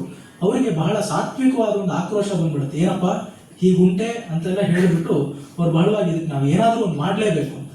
DVG ಅವರು ಆ ಸಂದರ್ಭದಲ್ಲಿ ಅವ್ರನ್ನ ಸ್ವಲ್ಪ ಉಪಶಮನ ಮಾಡಿ, ನಿಜವಾಗ್ಲೂ ಏನಾಯ್ತು ನಾವು ಪರೀಕ್ಷಿಸಬೇಕಲ್ವೇ? ನಿಮ್ಗೆ ಯಾರೋ ಒಬ್ಬ ವ್ಯಕ್ತಿ ಬಂದು ಹೇಳಿದ್ದಾನೆ, ಅವನಿಗೂ ಇನ್ನೊಬ್ಬನಿಗೂ ಆಗದೆ ಇರಬಹುದು, ಚಾಡಿ ಮಾತಾಗಿರ್ಬೋದು, ಒನ್ ಲೆವೆಲ್ ಆಫ್ ಟ್ರೂತ್. ಇನ್ನೇನಾಗಿರ್ಬೋದು, ಅವ್ರು ಹೊರಗಡೆ ಹೋದ್ರು ಅಂತ ನಿಮಗೆ ಕಾಣಿಸಿದೆ, ಏನಕ್ಕೆ ಹೋದ್ರು ಮತ್ತೆ ಪರೀಕ್ಷೆ ಮಾಡಬೇಕು. ಪರೀಕ್ಷೆ ಮಾಡೋದಕ್ಕೆ ನ್ಯಾಯ ನಿರ್ಣಯಕ್ಕೆ ಸಾಕ್ಷಿಗಳು ಬೇಕು. ಅವ್ರು ಎಲ್ಲೋ ಹೊರಗಡೆ ಹೋಗಿದ್ದಾಗ ಅವ್ರು ನೋಡ್ಕೊಂಡ್ ಬರೋದಕ್ಕೆ ಇನ್ನೊಂದು ಸಾಕ್ಷಿ ಎಲ್ಲಿ ತರ್ತೀರ? ಇನ್ನೊಬ್ರು ಅಲ್ಪಸಂಖ್ಯೆಗೆ ಹೋದವ್ರನ್ನ ಕರ್ಕೊಂಡು ಬಂದು ಹೇಳಿಸ್ಬೇಕೆ? ಈ ರೀತಿ ಎಲ್ಲ ಹಾಸ್ಯಾಸ್ಪದವಾದ ಘಟನೆಗಳು ಬಂದ್ಬಿಡುತ್ತೆ. ಹೀಗಾಗಿ ನೀವು ಕ್ಷುದ್ರವಾದ ಕೋಲಾಹಲಗಳಿಗೆಲ್ಲ ಹೋಗಬೇಡಿ ಅಂತ ಹೇಳಿ ಆ ಸಂದರ್ಭದಲ್ಲೂ ಇಲ್ಲೂ ಕೆಲಸ ಮಾಡಿರೋದು ನಾವು ಏನ್ ಅನ್ಕೊಳ್ತೀವಿ, ಈ ಲೌಕಿಕ ವಿವೇಕವು ಧರ್ಮದ್ದೇ ಒಂದು ಆಯಾಮ. ಅಲ್ಲಿ ಏನಾದ್ರೂ ಆಗಿದ್ರೆ ಏನು ಧರ್ಮ ಅಂದ್ರೆ ಏನು? ತಾಳಿಸುವ ಬಾಳಿಸುವ ಶಕ್ತಿ, ದಟ್ ವಿಚ್ ಸಸ್ಟೈನ್ಸ್ ಅಂತ ಹೇಳಿದ್ರೆ ಆ ಸಂದರ್ಭವನ್ನು ತಾಳಿಸುವಂಥದ್ದೇ ಈ ದೃಷ್ಟಿ ಇಲ್ಲದಿದ್ರೆ ಆ ಪರಿಣಾಮ, ಆ ಒಂದು ಪ್ರಸಂಗ ವಿಕೋಪಕ್ಕೆ ಹೋಗ್ತಾ ಇತ್ತು.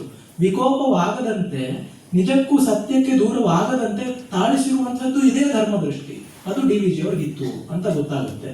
ಇನ್ನೊಂದು ಸಣ್ಣದು ಎನಿಸಬಹುದಾದಂತಹ ಒಂದೊಂದು ಪ್ರಸಂಗ ಕೊನೆಯಲ್ಲಿ ಅದು ಸಂಕೀರ್ಣ ಸ್ಮೃತಿ ಸಂಪುಟದಲ್ಲಿ ಬರುತ್ತೆ. ಅಲ್ಲಿ ಒಂದು ಪ್ರಸಂಗ ಹೇಳ್ತಾರೆ ನೋಡಿ. ಸ್ಮೃತಿ ಸಂಪುಟ ಕೊನೆಯ ಪ್ರಸಂಗ ಅದು. ಇದು ನಡೆದಿದ್ದು DVG ಅವರ ಆರಂಭಿಕ ಕಾಲದಲ್ಲಿ 1913, 14, 15 ಆ ಕಾಲಮಾನದಲ್ಲಿ. ಅವ್ರಿಗೆ ಇನ್ನ 20-21 ವರ್ಷ. ಆಗ ಅವರು ಎಷ್ಟು ಪ್ರಬುದ್ಧವಾದ ನಿಲುವನ್ನ ತಳೆದಿದ್ರು ಅಂತ ಗೊತ್ತಾಗುತ್ತೆ. ಅವ್ರು ಕರ್ನಾಟಕ ಅಂತ ಇಂಗ್ಲಿಷ್ ವಾರಾರ್ಧ ಪತ್ರಿಕೆಯನ್ನು ಸಂಪಾದನೆ ಮಾಡ್ತಿರ್ಬೇಕಾದ್ರೆ ಒಂದು ಸತಿ ಅವ್ರು ಓಡಾಟಕ್ಕೆ ಅಂತ ಒಂದು ಬೈಸೈಕಲ್ ಇಟ್ಕೊಂಡಿರ್ತಾರೆ. ಅದು ಒಮ್ಮೆ ಕಳುವಾಗ್ಬಿಡುತ್ತೆ. ಆಮೇಲೆಲ್ಲ ವಿಚಾರ ಮಾಡಿದಾಗ ಗೊತ್ತಾಗುತ್ತೆ ಅದನ್ನು ಕದ್ದಿದ್ದವ್ರು ಯಾರು ಅಂತ ಹೇಳಿದ್ರೆ, ಅದರಲ್ಲೇ ಅಕ್ಷರಗಳ ಮೊಳೆ ಜೋಡಿಸ್ತಾ ಇದ್ದಂತಹ, ಹಾಗೆಲ್ಲ ಮುದ್ರಣಾಲಯಗಳಲ್ಲಿ ಮೊಳೆಗಳನ್ನ ನಾವಾಗೆ ಮ್ಯಾನ್ಯುವಲ್ ಆಗಿ ಜೋಡಿಸ್ಬೇಕಾಗಿತ್ತು. ಆ ಥರ ಕೆಲಸ ಮಾಡ್ತಾ ಇದ್ದಂತಹ ಪಾಪ ಒಬ್ಬ ಹುಡುಗ, ಅವನಿಗೂ ಬಹಳ ಚಿಕ್ಕ ವಯಸ್ಸು, ಒಂದು 14-15 ವರ್ಷ ಆಗಿರುತ್ತೆ. ಇದೆಲ್ಲ ವಿಚಾರ ಮಾಡಾದ್ಮೇಲೆ ಇವನೇ ಕದ್ದಿರೋದು ಗೊತ್ತಾಗುತ್ತೆ, ಎಲ್ಲವೂ ಗೊತ್ತಾಗುತ್ತೆ. ಅಂದ್ರೆ ಅವ್ರವ್ರಿಗೆಲ್ಲ ಗೊತ್ತಾಗುತ್ತೆ. DVG ಅವರು ಮತ್ತೆ ಅವ್ರ ಪರವಾಗಿ ಮೋಕ್ಷಗುಂಡಂ ಕೃಷ್ಣಮೂರ್ತಿ ಅಂತ ಅವ್ರದ್ದು ಸ್ನೇಹಿತರು, ಅವ್ರ ಅಡ್ವೊಕೇಟ್ ಕೂಡ ಆಗಿರ್ತಾರೆ. ಇವ್ರಿಗೆಲ್ಲರಿಗೂ ಗೊತ್ತಾಗಿ, ಆದ್ರೆ ಇಷ್ಟೊತ್ತಲ್ಲಿ ಏನಾಗ್ಬಿಟ್ಟಿರುತ್ತೆ, ಇದೊಂದು ಮೊಕದ್ದಮೆ ಆಗಿ ಕೇಸು ಜಡ್ಜ್ ಮುಂದೆ ಬಂದ್ಬಿಟ್ಟಿರುತ್ತೆ, ನ್ಯಾಯಾಲಯ ತನಕ ಹೋಗಿರುತ್ತೆ. ಯಾಕೆಂತ ಹೇಳಿದ್ರೆ ಕಳುವು, ಅವನು ಕಂಪ್ಲೇಂಟ್ ಕೊಡ್ಲೇಬೇಕು, ಆ ಥರದ್ದೆಲ್ಲ ಹೋಗಿರುತ್ತೆ. ಆಮೇಲೆ DVG ಅವರೇ ಏನ್ ಮಾಡ್ತಾರೆ ಅಂದ್ರೆ, ತಾವೇ ಸಾಕ್ಷಿಯಾಗಿ ನಿಂತ್ಕೊಂಡು ತಮ್ಮ ವಿರುದ್ಧವಾಗಿ ತಾವೇ ಸಾಕ್ಷಿ ಹೇಳ್ತಾರೆ. ಇಲ್ಲ, ಈ ಹುಡುಗ ನನಗೆ ತುಂಬಾ ವರ್ಷದಿಂದ ಗೊತ್ತು, ಅವನು ಈ ತರ ಒಳ್ಳೆ ಕೆಟ್ಟ ಕೆಲಸಗಳನ್ನೆಲ್ಲ ಮಾಡುವಂಥವನೇ ಅಲ್ಲ, ಏನೋ ಈ ಥರದ್ದಾಗಿದೆ. ಜಡ್ಜ್ ಕೇಳ್ತಾರೆ, ಅಲ್ಲಪ್ಪ ಈ ತರ ನೀವೇ ಕಳ್ಕೊಂಡಿರುವ ವ್ಯಕ್ತಿಯೇ ಬಂದು ಹೀಗೆ ಹೇಳಿದ್ರೆ ನ್ಯಾಯ ನಾನೇನ್ ಹೇಳೋದು, ಸರಿ ಇನ್ ಮುಂದೆ ಹೀಗಿರಲ್ಲ ಅಂತ ಅವನು ಮುಚ್ಚಳಿಕೆ ಆದ್ರೂ ಬರ್ಕೊಡ್ತೀನಿ ಸ್ವಾಮಿ ಅಂತ ಹೇಳ್ತಾರೆ, ಬರ್ಸ್ಕೊಂಡು ಕಳಿಸ್ತಾರೆ. ಅಂದ್ರೆ ಆಮೇಲೆ ಎಷ್ಟೋ ವರ್ಷ ಆದ್ಮೇಲೆ DVG ಅವ್ರು ನಡ್ಕೊಂಡು ಹೋಗ್ತಿದ್ದಾಗ ಆ ವ್ಯಕ್ತಿ ನಿಜವಾಗ್ಲೂ ಜೀವನದಲ್ಲಿ ಒಂದು ನೆಲೆಯನ್ನ ಕಂಡಿರ್ತಾರೆ. ಅವನು ವಾಪಸ್ ಬಂದು DVG ಅವ್ರು ಮರ್ತು ಹೋಗಿರುತ್ತೆ. ಸ್ವಾಮಿ ನಮಸ್ಕಾರ ಅಂತ, ಯಾರಪ್ಪ ನೀವು ಅಂತ ಕೇಳ್ತಾರೆ. ನೀವು ಆ ಹೊತ್ತು ದಿನ ಬಿಡಿಸಿದ್ದಂತಹ ವ್ಯಕ್ತಿ ನಾನು, ನೀವು ಅವತ್ತು ಬಿಡಿಸ್ತಾ ಇದ್ರೆ ನನ್ನ ಜೀವನ ಪೂರ್ತಿ ಅಂಧಕಾರ ಕೂಪದಲ್ಲೇ ಕಳೆದು ಹೋಗ್ಬಿಟ್ಟಿರೋದು, ಇವತ್ತು ನಾನು ಏನೋ ಮಾಡ್ಕೊಂಡು ನನ್ನ ಕಾಲ ಮೇಲೆ ನಾನು ನಿಂತಿದ್ದೀನಿ. ಇದಾಗೋದಕ್ಕೆ DVG ಅವರು ಅವಕಾಶವನ್ನು ಒದಗಿಸಿಕೊಟ್ರಲ್ಲ, ಅಟ್ ಹಿಸ್ ಪರ್ಸನಲ್ ಕಾಸ್ಟ್.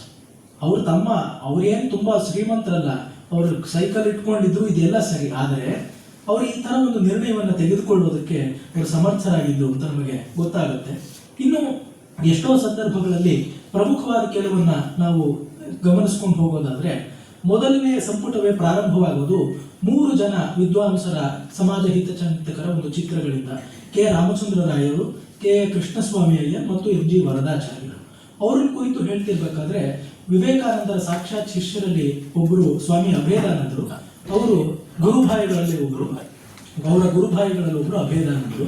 ಅವರು 1906-7 ಬೆಂಗಳೂರಿಗೆ ಅವ್ರು ಬರ್ತಿರ್ತಾರೆ. ಅವರನ್ನು ಸ್ವಾಗತ ಮಾಡಬೇಕು ಅಂತ ಹೇಳಿಕೊಂಡು ಆ ಬೆಂಗಳೂರಿನಲ್ಲಿದ್ದಂತಹ ಎಲ್ಲ ಜನರಿಗೂ ನನ್ನ ರೀತಿಯಲ್ಲಿ ನಾನು ಸ್ವಾಗತ ಮಾಡ್ತೀನಿ ಅಂತ ಬೇಕಾದಾಗ DVG ಅವರಿಗೆ ಪದ್ಯ ರಚನೆಯಲ್ಲಿ ಉತ್ಸಾಹ ಇದ್ದಿದ್ರಿಂದ ಅವ್ರು ನಾನು ಇಂಗ್ಲಿಷ್ ಪದ್ಯ ಬರೀತೀನಿ ಅಂತ ಹೇಳ್ತಾರೆ. ಎಷ್ಟೋ ಜನರಿಗೆ ಇಂಗ್ಲಿಷ್ ಸಾಹಿತ್ಯ DVG ಅವ್ರು ಬರ್ದಿದ್ದು ಗೊತ್ತಿಲ್ಲ, ಈ ಹೊತ್ತಿಗೆ ಪ್ರಕಟ ಆಯಿತು ಅಂತ ಹೇಳ್ತೀವಲ್ಲ, ಇಂಗ್ಲಿಷ್ನಲ್ಲಿ ಬರೀ ಪ್ರೋಸ್ ಬರೆದಿರೋದಲ್ಲ, ಪದ್ಯವನ್ನು ಬಹಳ ಚೆನ್ನಾಗಿ ಬರೀತಾ ಇದ್ರು. ಅವ್ರ ಇಂಗ್ಲಿಷ್ ಸಾಹಿತ್ಯದ ತಿಳುವಳಿಕೆ ಅಷ್ಟು ಚೆನ್ನಾಗಿತ್ತು. ಒಂದು ಬಾರಿ ಪರ್ಸಿ ಶೆಲ್ಲಿ ಬಗ್ಗೆ ಅವ್ರು ಮಾತನಾಡ್ತಿರ್ಬೇಕಾದ್ರೆ ಯಾರೋ ಆಂಗ್ಲ ವಿದ್ವಾಂಸರೇ ಒಬ್ರು ಬಂದು ಕೂತ್ಕೊಂಡು ಇಷ್ಟು ಸೊಗಸಾದ ಭಾಷಣವನ್ನು ಈ ಕವಿಯ ಬಗ್ಗೆ ನಾನು ಕೇಳೇ ಇರಲಿಲ್ಲ ಅಂತ ಹೇಳ್ಬಿಟ್ಟು ಹೋಗ್ತಾರೆ. ಅಂದ್ರೆ ಅವರ ಅಧ್ಯಯನ ಅಷ್ಟು ಪರಿನಿಷ್ಠಿತವಾಗಿತ್ತು ಅಂತ ನಮಗೆ ಗೊತ್ತಾಗುತ್ತೆ. ಇದರಿಂದ ನಮಗೆ ಏನ್ ಗೊತ್ತಾಗುತ್ತೆ ಅಂತ ಹೇಳಿದ್ರೆ, ಆ ಇಂಗ್ಲಿಷ್ ಪದ್ಯಗಳನ್ನ ಬರೀತಾ ಇದ್ರು ಅಂತ. ಆ ಇಂಗ್ಲಿಷ್ ಪರಿಜ್ಞಾನದ ಜೊತೆಗೆ ಅವರು ಈ 3 ವ್ಯಕ್ತಿಗಳ ಹತ್ರ ಹೋಗೋದು ಏನಕ್ಕೆ ಅಂದ್ರೆ, ತಾನು ಒಂದು ಕವಿತೆ ಬರೆದಿದ್ದೀನಿ, ಅದನ್ನು ಇನ್ನೊಬ್ಬರಿಗೆ ಹೆಚ್ಚು ತಿಳಿದವರಿಗೆ ತೋರಿಸಿ ಪರಿಷ್ಕಾರ ಮಾಡ್ಕೊಳ್ಬೇಕು ಅಂತ. ಸಾಮಾನ್ಯವಾಗಿ ಒಂದು 20-21 ವರ್ಷದ ಹುಡುಗನಿಗೆ ಹಾಟ್ ಹೆಡೆಡ್ ಅಂತ ಹೇಳ್ತೀವಿ. ನಾನಾಯ್ತು, ನನ್ನ ಲೋಕ ಆಯ್ತು. ಇವಾಗ ರಸ್ತೆ ಮೇಲೆ ಹೋಗೋ ಹುಡುಗನ್ ಕೇಳಿ, ಕಾಲೇಜ್ ಓದ್ತಿರೋ ಹುಡುಗನ್ ಕೇಳಿ, ಅಥವಾ ಫೇಸ್ಬುಕ್ ಸುಮ್ಮನೆ ಲಾಗಿನ್ ಮಾಡಿ ನೋಡಿ, ಮೈ ಲೈಫ್ ಮೈ ರೂಲ್ಸ್ ಅಂತ ಹೇಳ್ತಾರೆ. ನನ್ನ ಜೀವನ ನನ್ನ ಇಷ್ಟ, ನಾನು ಹೇಗ್ ಬೇಕಾದ್ರೂ ಹಾಗಿರ್ತೀನಿ. ಹಾಗಿದ್ದಾಗ ಅದೇ ಒಂದು ವಯಸ್ಸಿನ ಒಬ್ಬ ಹುಡುಗನಿಗೆ ಬೇರೆ ಯಾರು ಹೇಳಿ ಅಲ್ಲ, ತನಗೆ ತನ್ನ ಬರವಣಿಗೆಯನ್ನ ಇನ್ನೊಬ್ಬರಿಗೆ ತೋರಿಸಿ ತಿದ್ದಿಸಿಕೊಳ್ಳಬೇಕು ಎಂಬ ಒಂದು ದೃಷ್ಟಿಕೋನ ಬಂತು ಅಂತ ಹೇಳಿದ್ರೆ, ಆಗ ನಿಜವಾಗಲೂ ಅವನು ಕಲಿಕೆಗೆ ತೆರೆದುಕೊಂಡಿದ್ದಾನೆ ಅಂತ ಗೊತ್ತಾಗುತ್ತೆ. ಮತ್ತೆ ಈ ದೃಷ್ಟಿ ಯಾವಾಗಲೂ ಒಮ್ಮೆ ಇತ್ತು ಆಮೇಲೆ ಹೊಟ್ಟೋಯ್ತು ಅಂತಲ್ಲ. ಜೀವನ ಧರ್ಮ ಯೋಗ ಅವರ ಮೇರುಕೃತಿ. ಅದನ್ನು ಬರೆದಾಗಲೂ ಕೂಡ ಅವರು ಮುನ್ನುಡಿನಲ್ಲಿ ಬರೀತಾರೆ, ವಿದ್ವಾನ್ ಎನ್ ರಂಗನಾಥ ಶರ್ಮರಂತಹ ವಿದ್ವದ್ರಸಿಕರು ಇದನ್ನ ನೋಡಿ ಇದರಲ್ಲಿ ಏನು ದೊಡ್ಡ ಪ್ರಮಾದಗಳು ಇಲ್ಲ ಅಂತ ಪ್ರಮಾಣೀಕರಿಸುವುದರಿಂದ ನನಗೊಂದು ಧೈರ್ಯ ಬಂದಿದೆ ಅಂತ ಬರೀತಾರೆ. ಇದೇ ರೀತಿ ಒಂದು ಸಣ್ಣ ಮಕ್ಕಳಿಗಾಗಿ ಎಲ್ಲೇ ಶೇಷಗಿರಿರಾಯರು ಒಂದು ಲೇಖನ ಬರ್ಕೊಡಿ, ಅಧ್ಯಾತ್ಮ ಅನ್ನೋ ಒಂದು ವಿಚಾರ ಬಹಳ ಗಹನವಾದ ವಿಚಾರ, ಇದನ್ನು ಮಕ್ಕಳಿಗೂ ತಿಳಿಯುವಂತೆ ತಿಳಿಯಾಗಿ ಹೇಳಬಲ್ಲಂತಹ ಶಕ್ತಿ DVG ಅವ್ರಿಗೆ ಮಾತ್ರ ಸಾಧ್ಯ ಇರೋದು ಅಂತ ಅವ್ರು ಕೇಳ್ಕೊಂಡಾಗ, ಅವರು ಮೊದಲು ಆಗಲ್ಲ ಅಂತ ಹೇಳಿ ಆಮೇಲೆ ಬರೋದು ಮಾಡಬೇಕಾದ ಕೆಲಸ ಅಂತ ಹೇಳಿ ಶೇಷಗಿರಿರಾಯ್ ಬಂದಾಗ, ಇದು ಲೇಖನ ಸಿದ್ಧ ಇದೆ, ಆದ್ರೆ ನಾಳೆ ರಂಗರಾಜ್ ಶರ್ಮರು ಅಂತ ಒಂದು ದೊಡ್ಡ ವಿದ್ವಾಂಸರು ಬರ್ತಾರೆ, ಒಮ್ಮೆ ತೋರಿಸಿ ಹೇಳ್ತೇನೆ. ಮಕ್ಕಳಿಗಾಗಿ ಬರೆದಿರೋ DVG ಆನ್ವಲ್ ವಿರೂಪಾಕ್ಷ ಶಾಸ್ತ್ರಿಗಳ ಹತ್ರ ಪ್ರಸ್ಥಾನತ್ರಯ ಭಾಷೆ ಪಾಠ ಹೇಳಿಸ್ಕೊಂಡವ್ರು, ಸ್ವಯಂ ಸಂಸ್ಕೃತದಲ್ಲಿ ಒಳ್ಳೆಯ ತಿಳುವಳಿಕೆ ಗತಿ ಇದ್ದವರು, ಮತ್ತೆ ಎಲ್ಲದಕ್ಕಿಂತ ಹೆಚ್ಚಾಗಿ ಸ್ವಯಂ ದಾರ್ಶನಿಕರು.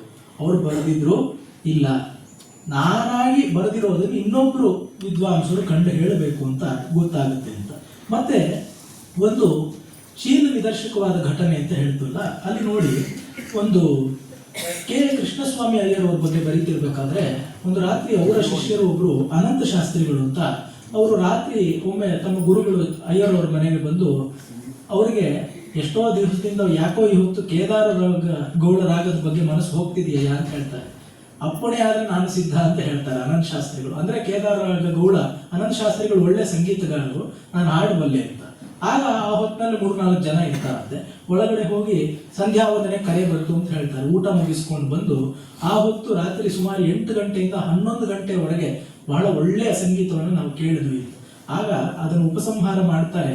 ಕೃಷ್ಣಸ್ವಾಮಿ ಅಯ್ಯರವರ ಮನೋಧರ್ಮವನ್ನು DVG ಅವರು ಗುರುತಿಸ್ಕೊಂಡಿದ್ದ ಹಾಗೆ ಅವ್ರು ಕೇಳ್ತಾ ಇದ್ದಿದ್ದು ಕೆಲವೊಂದೇ ರಸಘನವಾದ ರಸಭಾವ ಘನವಾದ ಸಂಗತಿಗಳನ್ನಷ್ಟೇ ಅವ್ರು ಕೇಳೋದಕ್ಕೆ ಇಷ್ಟಪಡ್ತಾ ಇದ್ರು. ರಸಘನಗಳಾದ ಸಂಗತಿಗಳನ್ನೇ ಅಂತ ಬರೀತಾರೆ. ಹಾಗಿದ್ದವರು ಅಯ್ಯೋ ಈ ಹೊತ್ತು ನಿನಗೆ ಇಷ್ಟು ಚೆನ್ನಾಗಿ ಗಂಧರ್ವ ಗಾನವನ್ನು ನಮಗೆ ಶ್ರುತಪಡಿಸಿದೆ, ನಿನಗೆ ಹಾಕೋದಕ್ಕೊಂದು ಹೂವಿನ ಹಾರವನ್ನು ಈ ಅಪರಾತ್ರಿಯಲ್ಲಿ ಇಲ್ಲೋಲ್ಲಪ್ಪ ಅಂತ ಹೇಳಿ ಅವ್ರು ದೇವರ ಮನೆಗೆ ಹೋಗಿ ದೇವತಾ ಮೂರ್ತಿಗೆ ಅರ್ಪಿತವಾಗಿದ್ದಂತಹ ಹೂವನ್ನ, ಆ ನಿರ್ಮಾಲ್ಯ ಪ್ರಸಾದವನ್ನು ತಂದು ಅವರು ಕೊಟ್ರಂತೆ. ಅವರಾದ್ರೂ ಇದಕ್ಕಿಂತ ದೊಡ್ಡ ಅನುಗ್ರಹ ನನಗೆ ಏನಾಗಬೇಕಾಗಿತ್ತು ಅಂತ ಹೇಳ್ತಾರೆ. DVG ಅವ್ರು ನೋಡಿ ಇನ್ನೊಂದು ಬರೀತಾರೆ. ಅದೇ ಸಂದರ್ಭವನ್ನ ಹೇಳ್ತಿರ್ಬೇಕಾದ್ರೆ ಇದು ನಡೆದು 30-40 ವರ್ಷ ಆದ್ಮೇಲೆ ಆಗ ಕೇಳಿದ ಕೇದಾರಗೌಡದ ಆ ಒಂದು ರಾಗ ನಿನಾದ ಈ ಹೊತ್ತು ನನ್ನ ಮನಸ್ಸಿನಲ್ಲಿ ಪ್ರತಿಧ್ವನಿತವಾಗುತ್ತಿದೆ ಅಂತ ಬರೀತಾರೆ. ಈ ಸಂದರ್ಭದಿಂದ DVG ಅವರು ನಮಗೆ ಹೇಗೆ ಕಂಡು ಬರ್ತಾರೆ ಅಂದ್ರೆ, ಒಂದು ಜೀವನದ ಅನುಭವಕ್ಕೆ ಅವರು ಎಷ್ಟು ತೀವ್ರವಾಗಿ ಸ್ಪಂದಿಸ್ತಾ ಇದ್ರು. ನಮ್ಗೆ ಈ ಹೊತ್ತು ಇವಾಗ ಕೇಳಿದ ಭಾಷಣ ಅಲ್ಲಿ ಟೀ ಕುಡಿಯಕ್ಕೆ ಹೋಗಿದ್ದಾಗ ಮರ್ತೋಗ್ಬಿಡುತ್ತೆ. ಏನೋ ಹೇಳಿರಪ್ಪ ಚೆನ್ನಾಗಿತ್ತು ಅನ್ಸುತ್ತೆ, ಏನೋ ಹೇಳಿದ್ರು ಅಂತ. ಅಂದ್ರೆ ಅಷ್ಟು ಅಮಾರ್ಫಸ್ ಆಗಿರುತ್ತೆ. ತಪ್ಪಲ್ಲ, ನಮ್ಮ ಅಂದ್ರೆ ನಾವು ತೊಡಗಿಕೊಳ್ಳುವಂತಹ ರೀತಿ ಅಷ್ಟು ಪೇಲವವಾಗಿರುತ್ತೆ ಅಂತ. ಸಂಸ್ಕೃತದಲ್ಲಿ ಮೇಲೆ ಮೇಲೆ ತೇಲೋದಕ್ಕೆ ಉಪರಿಪ್ಲವ ಅಂತ ಹೇಳ್ತಾರೆ, ಮೇಲೆ ಮೇಲೆ ತೇಲೋದು. ಆದ್ರೆ DVG ಅವರು ಎಷ್ಟು ಗಾಢವಾಗಿ ಅವರು ತೊಡಗಿಕೊಳ್ತಾ ಇದ್ರು ಅಂತ ಹೇಳಿದ್ರೆ 40 ವರ್ಷ ಆದ್ಮೇಲೆ ಅವರು ಆ ಹೊತ್ತು ಹಾಡಿದಂತಹ ಕೆಲವು ಸಂಗತಿ ಈಗ ಕೇಳಿದಂತೆ ನನ್ನ ಒಳಕಿವಿಯಲ್ಲಿ ಪ್ರತಿಧ್ವನಿತವಾಗ್ತಾ ಇದೆ ಅಂತ ಹೇಳಿದ್ರೆ ಆ ಸಂದರ್ಭದಲ್ಲಿ ಕೇಳುವಾಗ ಎಷ್ಟು ಆಳವಾಗಿ ಕೇಳಿರಬೇಕು. ಇದು DVG. ಇದರ ಜೊತೆಗೆ ಅಷ್ಟು ಕೇಳುವಂತಹ ಒಂದು ಸಂದರ್ಭ ಅಷ್ಟು ತೀವ್ರವಾಗಿ ಕೇಳಿದ್ರೆ ಏನಾಗುತ್ತೆ ಅಂದ್ರೆ ಒಂದ್ ಸ್ವಲ್ಪ ಹೊತ್ತು ಆ ಕೇಳಿದ ಒಂದು ಅನುಭವದಿಂದ ನಾವು ಹೊರಬರೋದಕ್ಕಾಗೋದಿಲ್ಲ, ಆ ಗುಂಗಿನಲ್ಲಿ ಇರ್ತೇವೆ. DVG ಹಾಗಲ್ಲ. ಸುತ್ತಲೂ ಜನರಿದ್ದಾಗ ಈ ಅನಂತ ಶಾಸ್ತ್ರಿಗಳಿಗೂ ಕೃಷ್ಣಸ್ವಾಮಿಯವರವರೆಗೂ ನಡೆದಂತಹ ಸಂಭಾಷಣೆ, ಆ ದೇವತಾ ನಿರ್ಮಾಲ್ಯ ಪ್ರಸಾದದ ಒಂದು ಸಂದರ್ಭ, ಅದನ್ನು ಅವರು ಗಮನಿಸುವುದಕ್ಕೆ ಬೇಕಾದಂತಹ ಒಂದು ಭಾವ ಸಮಾಧಿಯನ್ನ ಆ ಒಂದು ಅವಸ್ಥೆಯಲ್ಲೂ ಉಳ್ಳವರಾಗಿದ್ರಲ್ಲ, ಇದು ಕೂಡ DVG ಅವರು ಆಗ್ತಾರೆ. ಮತ್ತೆ ಆ ಸಂದರ್ಭದಲ್ಲಿ ನಾನು ಒಳ್ಳೆ ಸಂಗೀತ ಕೇಳಾದ್ಮೇಲೆ ಮೊದಲೇ ಲೇಟ್ ಆಯ್ತಪ್ಪ ಮನೆಗೆ ಹೋಗ್ಬೇಕು, ಏನೇನೋ ಆಲೋಚನೆಗಳು ಬರ್ತಿರಬಹುದು. ಆದ್ರೆ ನಾನು ಅಲ್ಲಿ ಇದ್ದಷ್ಟು ಹೊತ್ತು ಕೂಡ ನಾನು ಅಲ್ಲಿ ಸಂಪೂರ್ಣವಾಗಿ ನನ್ನ ಮನಸ್ಸನ್ನು ಲಗ್ನವಾಗಿರಿಸ್ತೇನೆ ಅಂತ ಅಂದ್ಕೊಳ್ಳೋದು ಕೂಡ ದೊಡ್ಡ ವಿಚಾರವಲ್ವೇ. ಆ ರೀತಿಯಾಗಿ ಅವರು ಮಾಡ್ತಾರೆ. ಮತ್ತೆ ನೋಡಿ, ಅವರು ಯಾವುದೇ ವಿಶ್ವವಿದ್ಯಾಲಯಗಳಲ್ಲಿ ಹೋಗಿ ವ್ಯಾಸಂಗ ಮಾಡಿದವರಲ್ಲ, ಜನತಾ ವಿಶ್ವವಿದ್ಯಾಲಯದಲ್ಲಿ ಓದೋರು. ಭಾಷ್ಯಂ ದೇವಡಿ ಅಂತ ಒಂದು ಲೇಖನ ಬರೆದಿದ್ದಾರೆ. ಅಲ್ಲಿ ಒಂದು ಪ್ರಾರಂಭ ಆಗೋದೇ ಹೀಗೆ: ನನ್ನ ವಿಶ್ವವಿದ್ಯಾನಿಲಯಗಳ ಪೈಕಿ ಒಂದು ಬಳೆಯಪೇಟೆಯ ಶ್ರೀ ನರಸಿಂಹಸ್ವಾಮಿಯ ಗುಡಿಯ ಮುಂದೆ ದಕ್ಷಿಣಾಭಿಮುಖವಾಗಿರುವ ಮೂಲೆಯ ಮನೆಯಲ್ಲಿತ್ತು. ಅದನ್ನು ಕನ್ನಡ ವರ್ತಮಾನ ಪತ್ರಿಕೆಯ ಜನ್ಮಗೃಹ ಎನ್ನಬಹುದು ಅಂತ ಹೇಳ್ತಾರೆ. ಅಂದ್ರೆ ನಾನು ಕಲಿಯುವುದಕ್ಕೆ ಒಳ್ಳೆ ಮನಸ್ಸು ಉಳ್ಳವನಾಗಿದ್ದೀನಿ ಅಂತ ಹೇಳಿದ್ರೆ ಎಲ್ಲಿಂದಲೂ ಕೂಡ ಅದು ಕಲಿಕೆ ಬರುತ್ತೆ. ಯತ್ರ ಯತ್ರ ಮನೋಯಾತಿ ತತ್ರ ತತ್ರ ಸಮಾಧಯ. ಯಾರಿಗೆ ವಿಜ್ಞಾತೆ ಪರಮಾತ್ಮನಿ ದೇಹಾಭಿಮಾನಿ ಗಳಿತೆ ವಿಜ್ಞಾತೆ ಪರಮಾತ್ಮನಿ ಯತ್ರ ಯತ್ರ ಮನೋಯಾತಿ ತತ್ರ ತತ್ರ ಸಮಾಧಯ ಅಂತ ಒಂದು ಶ್ಲೋಕವನ್ನು ಅದೇ ಕೃಷ್ಣಸ್ವಾಮಿ ಅಯ್ಯರವರ ಬಗ್ಗೆ ಬರೀತಾನೆ ಹೇಳ್ತಾರೆ.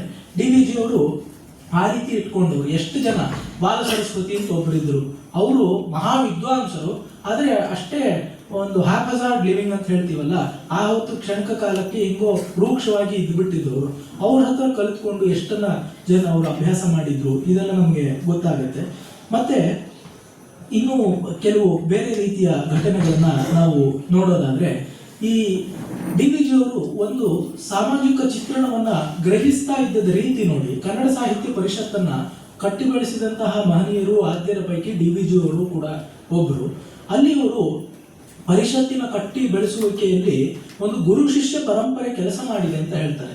ನಂದಪುರಂ ವೆಂಕಟೇಶ್ ಅಯ್ಯಂಗಾರರು, ಅವರ ಶಿಷ್ಯರು ಬೆಳ್ಳಾವೆ ವೆಂಕಟನಾರಾಯಣಪ್ಪನವರು, ಬೆಳ್ಳಾವೆ ಅವರ ಶಿಷ್ಯರು BM ಶ್ರೀಯವರು, ಮತ್ತೆ ಈ ರೀತಿ BM ಶ್ರೀಕಂಠಯ್ಯನವರ ಶಿಷ್ಯರು ಮತ್ತೆ ವೆಂಕಣ್ಣಯ್ಯನವರು ಕೃಷ್ಣಶಾಸ್ತ್ರಿಗಳು, ಹೀಗೆ ಹೋಗುತ್ತೆ.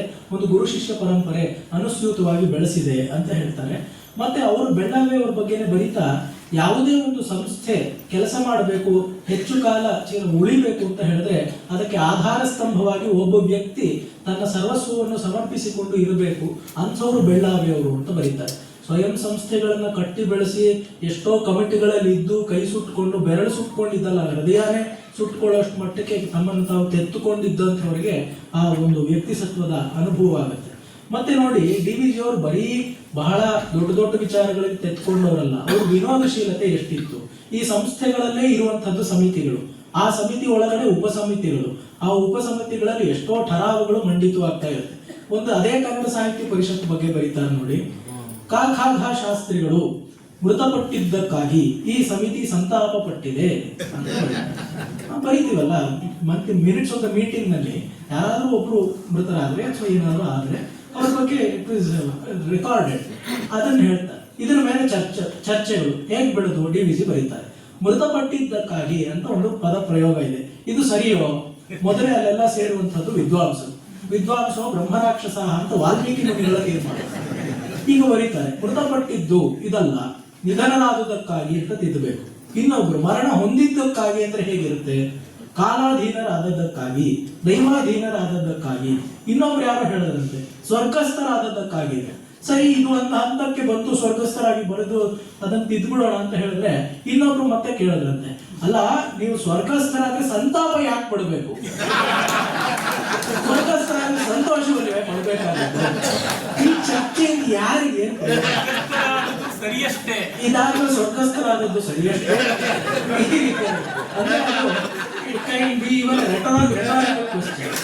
ಅಂದ್ರೆ ಅವರು ಸಭೆ ಸಮಿತಿಗಳನ್ನು ಎಷ್ಟು ಗೇಲಿ ಮಾಡ್ತಾ ಇದ್ರು, ಅದರಿಂದ ಆಗುವಂತಹ ಒಳಿತುಗಳನ್ನ ಅವರು ಗುರುತು ಹಾಕುತ್ತವೆ. ಇದರಿಂದ ಆ ಸತ್ತು ವ್ಯಕ್ತಿಯನ್ನು ವಾಪಸ್ ಬರೋದಿಲ್ಲ, ಸಮಯ ಹಾನಿ ಅಷ್ಟೇ. ಮತ್ತೆ ನೋಡಿ, ಇದೇ ರೀತಿ ವಿಶ್ವೇಶ್ವರಯ್ಯನವರು ಮಹರ್ಷಿ ಕಲ್ಪುರವನ್ನು ಕೊಂಡಾಡಿದ್ದಾರೆ. ಅವರು ಬ್ರೈನ್ ಚೈಲ್ಡ್ ಒಂದು ಎಕನಾಮಿಕ್ ಕಾನ್ಫರೆನ್ಸ್ ಅಂತ. DVG ಅವರು ಅದನ್ನ ಎಷ್ಟು ಗೇಲಿ ಮಾಡಿದ್ದಾರೆ ಅಂತ ಹೇಳಿದ್ರೆ, ವಿಶ್ವೇಶ್ವರಯ್ಯನವರು ಪಾಪ ಮಹಾನುಭಾವರು ಅರ್ಗಿಸ್ಕೊಂಡ್ರು ಅಂತ. ಆ ಕಮಿಟಿಗಳಲ್ಲಿ ಮೀಟಿಂಗ್ ಆಗ್ತಾ ಇದ್ದಂತಹ ವಿಧಾನ, ಮೀಟಿಂಗ್ ಅಂತ ಹೇಳಿದ್ರೆ ಅದಕ್ಕೆ ಪ್ರಯಾರಿಟಿಯ meeting, there is always eating. ಹೀಗಾಗಿ ಆ ಭೋಜನ ಕೂಟಗಳು ಹೇಗೆ ನಡೀತಾ ಇತ್ತು, ಅಲ್ಲಿ ಯಾವ ಪದಾರ್ಥಗಳು ಇರ್ತಿದ್ವು, ಕ್ಯಾಟಗರೀಸ್. ಈ ತರ ನಾವು ಒಂದು ಪದಾರ್ಥಗಳು, ನೀವು ಏನೇನ್ ತಿಂದ್ರಿ, ಮೆನ್ಯೂ ಏನಿತ್ತು ಅಂದ್ರೆ ತುಂಬಾ ಚೆನ್ನಾಗಿತ್ತು, ಜಾಮೂನ್ ಇತ್ತು, ಬಿಸಿಬೇಳೆ ಬಾತ್ ಇತ್ತು, ಮೊಸರನ್ನ ಇತ್ತು, ಇಷ್ಟೇ. DVG ಅವರು ಇಷ್ಟು ಪದಾರ್ಥ ಅಲ್ಲ, ಅದನ್ನ ಫರ್ದರ್ ಕ್ಲಾಸಿಫೈ ಮಾಡ್ತಾರೆ. ಬೆಂದದ್ದು ಏನೇನು, ಅದ್ರಲ್ಲಿ ಮತ್ತೆ ಸಪ್ಪೆ, ಗುಗ್ಗುರಿ ಇತ್ಯಾದಿ, ಅದ್ರಲ್ಲಿ ಮತ್ತೆ ಸಿಹಿ, ಡೊಂಗುರುಟು ಇತ್ಯಾದಿ. ಆಮೇಲೆ ಕರೆದದ್ದಷ್ಟೇ ಅಲ್ಲ, ಹುರಿದದ್ದು ಏನು, ಗೋಡಂಬಿ, ಬಾದಾಮಿ ಇತ್ಯಾದಿ. ಹುರಿದದ್ದು ಮಾತ್ರ ಅಲ್ಲ ಅಷ್ಟೇ, ಅರ್ದದ್ದು ಬಾದಾಮಿ ಹಲ್ವಾ ಇತ್ಯಾದಿ. ಆಮೇಲೆ ಏನು, ಇನ್ನೇನು ಉಳ್ಕೊಂಡಿದೆ, ಹಸಿಯದು ಕೋಸಂಬರಿ, ಎಳನೀರು ಇತ್ಯಾದಿ. ಇನ್ನೇನು, ಎಳನೀರು ಬಂದಿದೆ, ಆದ್ರೆ ಎಳನೀರು ನೈಸರ್ಗಿಕವಾದದ್ದು, ನಾವು ಸಂಸ್ಕಾರಗೊಳಿಸಿ, ಹದಗೊಳಿಸಿ, ಭಾವನೆಗೊಳಿಸಿ ಮಾಡಿದಂತಹ ಪಾನಕಗಳು, ಟೀ, ಕಾಫಿ ಇತ್ಯಾದಿ. ಇನ್ನ ಬೀಡ, ಚಿಟ್ಟ ಇತ್ಯಾದಿ. ಇಷ್ಟೆಲ್ಲ ಇದ್ರೆ ಕಮಿಟಿಯಿಂದ ನಿಜವಾಗ್ಲೂ ಮೀಟಿಂಗ್ ಆಗುತ್ತೆ. ನಮ್ಮ ಸಭೆ ಸಮಾರಂಭದ ಸಮಿತಿಗಳ ಪಾಡು ಇಷ್ಟೇ ಅಂತ ಸ್ವಯಂ ಅಷ್ಟೆಲ್ಲ ಪಾಲ್ಗೊಂಡು ಸೆನೆಟ್ ಸದಸ್ಯರಾಗಿ, MLC ಆಗಿ, ಕಾರ್ಪೊರೇಷನ್ ಸದಸ್ಯರಾಗಿ, ಇನ್ನು ಎಷ್ಟೋ ಇದರಲ್ಲೆಲ್ಲ ಅವರು ತೊಡಗಿಕೊಂಡಿದ್ದಂತಹ ಒಂದು ಸಂಸ್ಥೆಗಳ ಪಟ್ಟಿಯೇ ನಮಗೆ ಇಲ್ಲಿ ಸಿಗುತ್ತೆ. ಅದನ್ನೇ ಗಮನಿಸ್ಕೊಂಡ್ರೆ ನಮಗೆ ಗೊತ್ತಾಗುತ್ತೆ ಅವರು ಎಷ್ಟು ಕಡೆ ಅವರು ಕೆಲಸ ಮಾಡಿದ್ರು ಅಂತ ಕೂಡ. ಇಷ್ಟೆಲ್ಲ ಮಾಡಿದ್ರು ಕೂಡ ಅವರು ಆ ರೀತಿ ಮಾಡ್ತಾ ಇದ್ರು ಅಂತ ನಮಗೆ ಗೊತ್ತಾಗುತ್ತೆ. ಇನ್ನ ಈ ಸಭೆ ಸಮಾರಂಭಗಳ ಪಾಡು ಇಷ್ಟು ಅಂತಲೇ ಬರೀತಾರೆ. ಅದೇ ಕಾಲದಲ್ಲಿ ಒಮ್ಮೆ ಈ ಪಂಪ ಭಾರತದ ಪರಿಷ್ಕರಣೆಯಲ್ಲಿಯೂ ಕೂಡ DVG ಅವರು ಗ್ರಂಥ ಸಂಪಾದನಾ ಶಾಸ್ತ್ರಕ್ಕೆ ತಮ್ಮ ಸಲಹೆಗಳನ್ನು ಕೊಡಬಲ್ಲಷ್ಟು ಹಳಗನ್ನಡ ಪಾಂಡಿತ್ಯ DVG ಅವ್ರಿಗೆ ಇತ್ತು ಅಂತ ಗೊತ್ತಾಗುತ್ತೆ. ಎಷ್ಟೋ ಜನರಿಗೆ DVG ಅವರು ಕವಿಯಾಗಿ ಬೇರೆಯವರೆಲ್ಲ ಆಗಿದ್ರು ಅಂತ ಕೂಡ ಅವರು ವಿದ್ವತ್ತೆ, ವೈದುಷ್ಯ ಯಾವ ರೀತಿ ಆಗಿತ್ತು ಅಂತ ಎಷ್ಟೋ ಜನರಿಗೆ ನಿಲುಕೋದಿಲ್ಲ.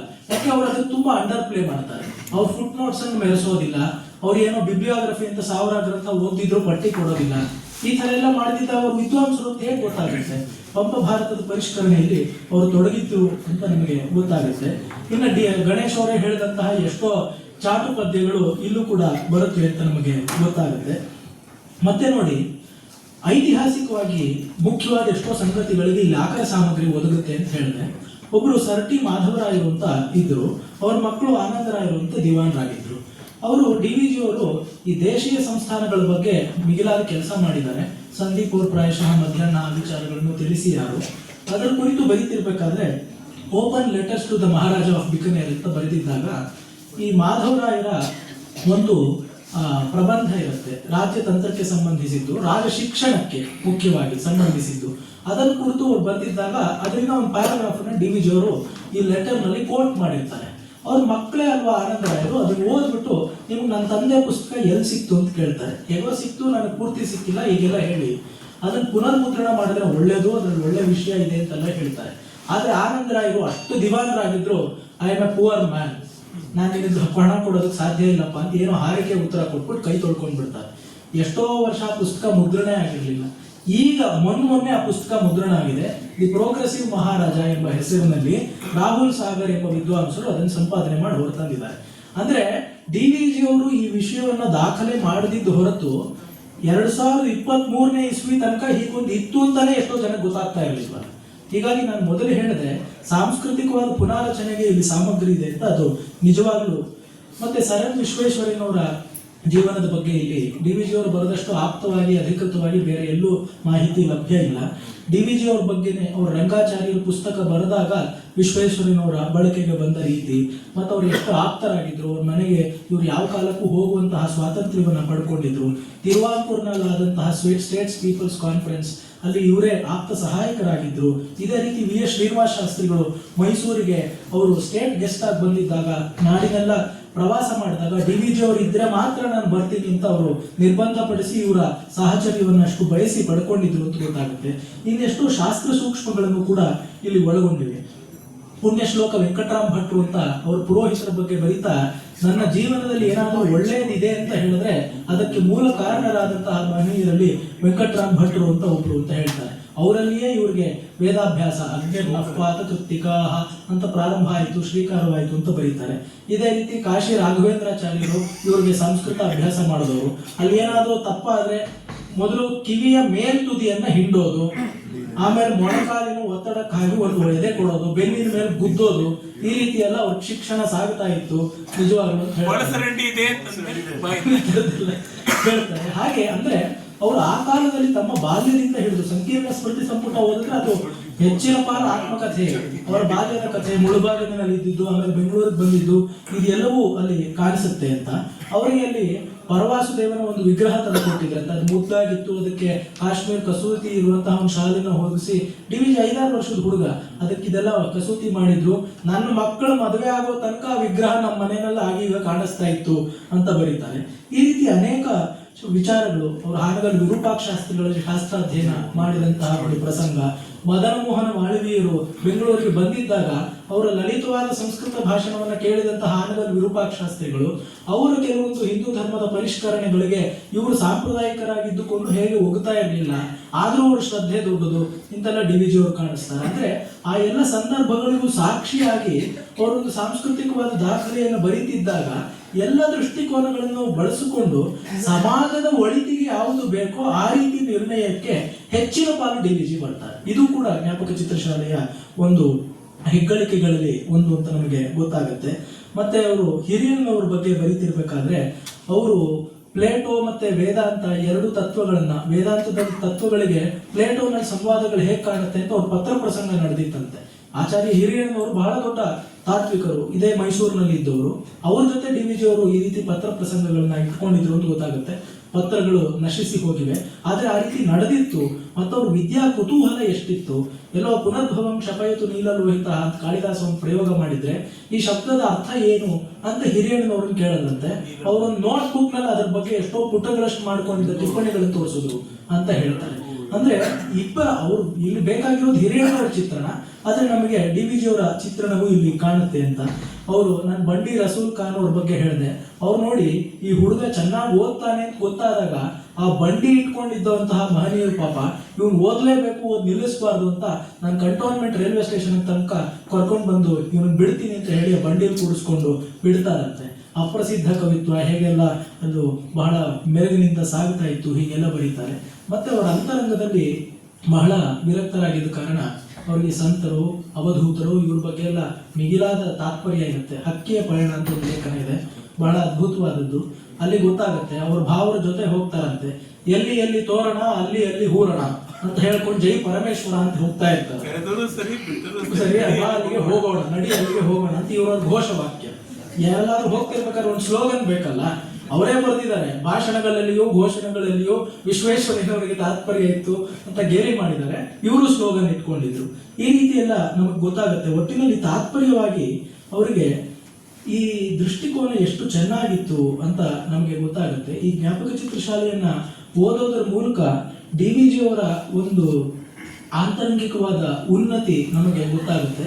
ಮತ್ತು ಯಾವುದೇ ಒಂದು ಒಳ್ಳೆಯ ಸಾಹಿತ್ಯ, ಆ ವಾಕ್ಯವನ್ನೇ ನಾನು ಮತ್ತೆ ಓದಿ, ಮೊದಲನೇ ವಾಕ್ಯವನ್ನೇ ನಾನು ಮತ್ತೆ ಓದಿ ಈ ಭಾಷಣವನ್ನ ಉಪಸಂಹಾರ ಮಾಡ್ತೀನಿ. ಪ್ರಾಯಶಃ ನನ್ನ ಒಡಕು ಮಾತುಗಳಿಗಿಂತ ಅವರು DVG ಅವರ ಮಾತನ್ನೇ ನಾವು ಓದೋಣ. ಎರಡು ಮಾತುಗಳನ್ನ ಮತ್ತೆ ಸ್ಮರಿಸಿಕೊಂಡು ಈ ಭಾಷಣವನ್ನ ನಿಲ್ಲಿಸಬಹುದು. ಅನುಭವ ಪರೀಕ್ಷೆಯ ಮೂಲಕ ಉತ್ಪನ್ನವಾಗುವ ಯುಕ್ತಾಯುಕ್ತ ವಿವೇಕವು ನಮ್ಮ ಮುಂದಿನ ಪ್ರಯಾಣಕ್ಕೆ ಕೈದಿವಿಗೆಯಾಗುತ್ತದೆ. ವ್ಯಕ್ತಿ ಚರಿತ್ರೆಗೆ ಬೇಕಾದದ್ದು ಶೀಲ ನಿದರ್ಶಕವಾದ ಘಟನೆಗಳು. ನೆಲದ ಅಂತರಾಳದ ಊಟ ಚಿಲುಮೆಗಳು ಹೇಗೋ ಮನುಷ್ಯ ಸಮಾಜದಲ್ಲಿಯೂ ಸಾಮಾನ್ಯ ಜನವರ್ಗದವರ ಒಳ್ಳೆಯತನ, ಸ್ನೇಹ, ಸೌಹಾರ್ದಗಳು ಸಮಾಜಕ್ಕೆ ಹಾಗೆ. ಬಹುಶಃ ಎಲ್ಲ ಜೀವನ ಕ್ಷೇತ್ರಗಳಲ್ಲಿಯೂ ಮಹಾರ್ಹವಾದದ್ದನ್ನು ಒದಗಿಸತಕ್ಕದ್ದು ವೈಯಕ್ತಿಕ ಸತ್ವ. ಒಬ್ಬನೊಬ್ಬ ಸತ್ವ ವರಪ್ರಸಾದಿಯ ಜನಾನುಗ್ರಹ ಬುದ್ಧಿ. ಈ ಜನಾನುಗ್ರಹ ಬುದ್ಧಿಯನ್ನ DVG ಯಂತಹ ಸತ್ವಗುಣ ಸಂಪನ್ನರು ಒದಗಿಸಿಕೊಂಡದ್ದು ಒಂದು ಉತ್ಸವವಾಗಿ, ಒಂದು ಮೆರವಣಿಗೆಯಾಗಿ ಸುಮಾರು 2500 ಪುಟಗಳಷ್ಟು ಮಿಗಿಲಾದ ಬಹಳ ಒಳ್ಳೆಯ ರಸಸ್ಯಂದಿಯಾದ ಸಾಹಿತ್ಯ ನಮ್ಮ ಮುಂದೆ ಇದೆ. ನಾವೆಲ್ಲರೂ ಕೂಡ ಅದನ್ನು ಓದಿ ನಿಜಕ್ಕೂ ಅವರು ವಿದ್ಯಾರಣ್ಯರ ಬಗ್ಗೆ ಹೇಳ್ತಾರಲ್ಲ, ಗಣೇಶ್ ಅವ್ರ ವಾಕ್ಯವನ್ನು ಓದಿದ್ರು, ಅಲ್ಲಿ ಕೊನೆಗೆ ಬರೀತಾರೆ, ಆ ಪಾವನವಾದ ಸರಸ್ಸಿನಲ್ಲಿ ನಮ್ಮನ್ನು ನಾವು ತೊಳೆದುಕೊಳ್ಳೋಣ ಅಂತ ಬರೀತಾರೆ. ನಾವು ಹಾಗೆ ಮಾಡಿಕೊಳ್ಳೋಣ. ನಮಸ್ಕಾರ.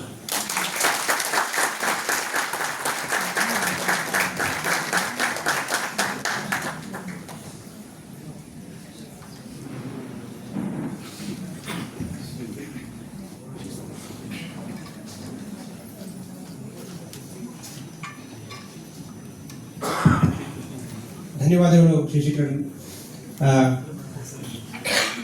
ಅದೇ ನಾನು ಯೋಚನೆ ಮಾಡ್ತಾ ಇದ್ದೆ, ಬಹುಶಃ ಇನ್ನೊಂದು ಸಂತೋಷ ವಿಚಾರ ಅಂದರೆ ನಮ್ಮ ಈ ಸಂಸ್ಥೆಯ ವಾಸ್ತವ ಭಟ್ಟರು ಬಂದ ನಂತರ ಒಂದು ವಿಷಯ ಹೇಳಿದ್ರು. ಏನು ಅಂದರೆ, ಈ ರೀತಿಯಾಗಿ ಕಾರ್ಯಕ್ರಮ ಮತ್ತು ಈ ರೀತಿಯಾಗಿ ಜನ ಸೇರಿಸಿದರೆ ನೀವು ಎಷ್ಟು ಪ್ರೋಗ್ರಾಮ್ ಮಾಡಿ ಸಭಾಗಳನ್ನು ಉಚಿತವಾಗಿ ಕೊಡ್ತೀವಿ ಅಂತ ಅಂಥ ಸಂಸ್ಥೆ ನಮಗೆ ಅವ್ರಿಗೆ ಯಾಕಾರ ಕೊಟ್ಟು ಆ ಥರ ಮಾಡಿಬಿಡ್ತೀವಿ ಅಂತ ಅಲ್ಲ. ಅಂದರೆ ಆ ರೀತಿಯ ಸಹೃದಯ ವ್ಯಕ್ತಿ ಅವರ ತಮ್ಮನು ಕೂಡ ಇದ್ದಾರೆ. ಆ ರೀತಿಯಾದ ಒಂದು ಅಂದರೆ ಜನಗಳು ಬಂದರೆ ಸಂತೋಷ. ಯಾಕಂದರೆ ವಿಚಾರ ತುಂಬ ಜನ ಮುಟ್ಟಬೇಕು. ಇವತ್ತು ಇಷ್ಟು ಕಾರ್ಯಕ್ರಮ ಇದ್ದರೆ ನನಗೆ ಆತಂಕ ಇತ್ತು.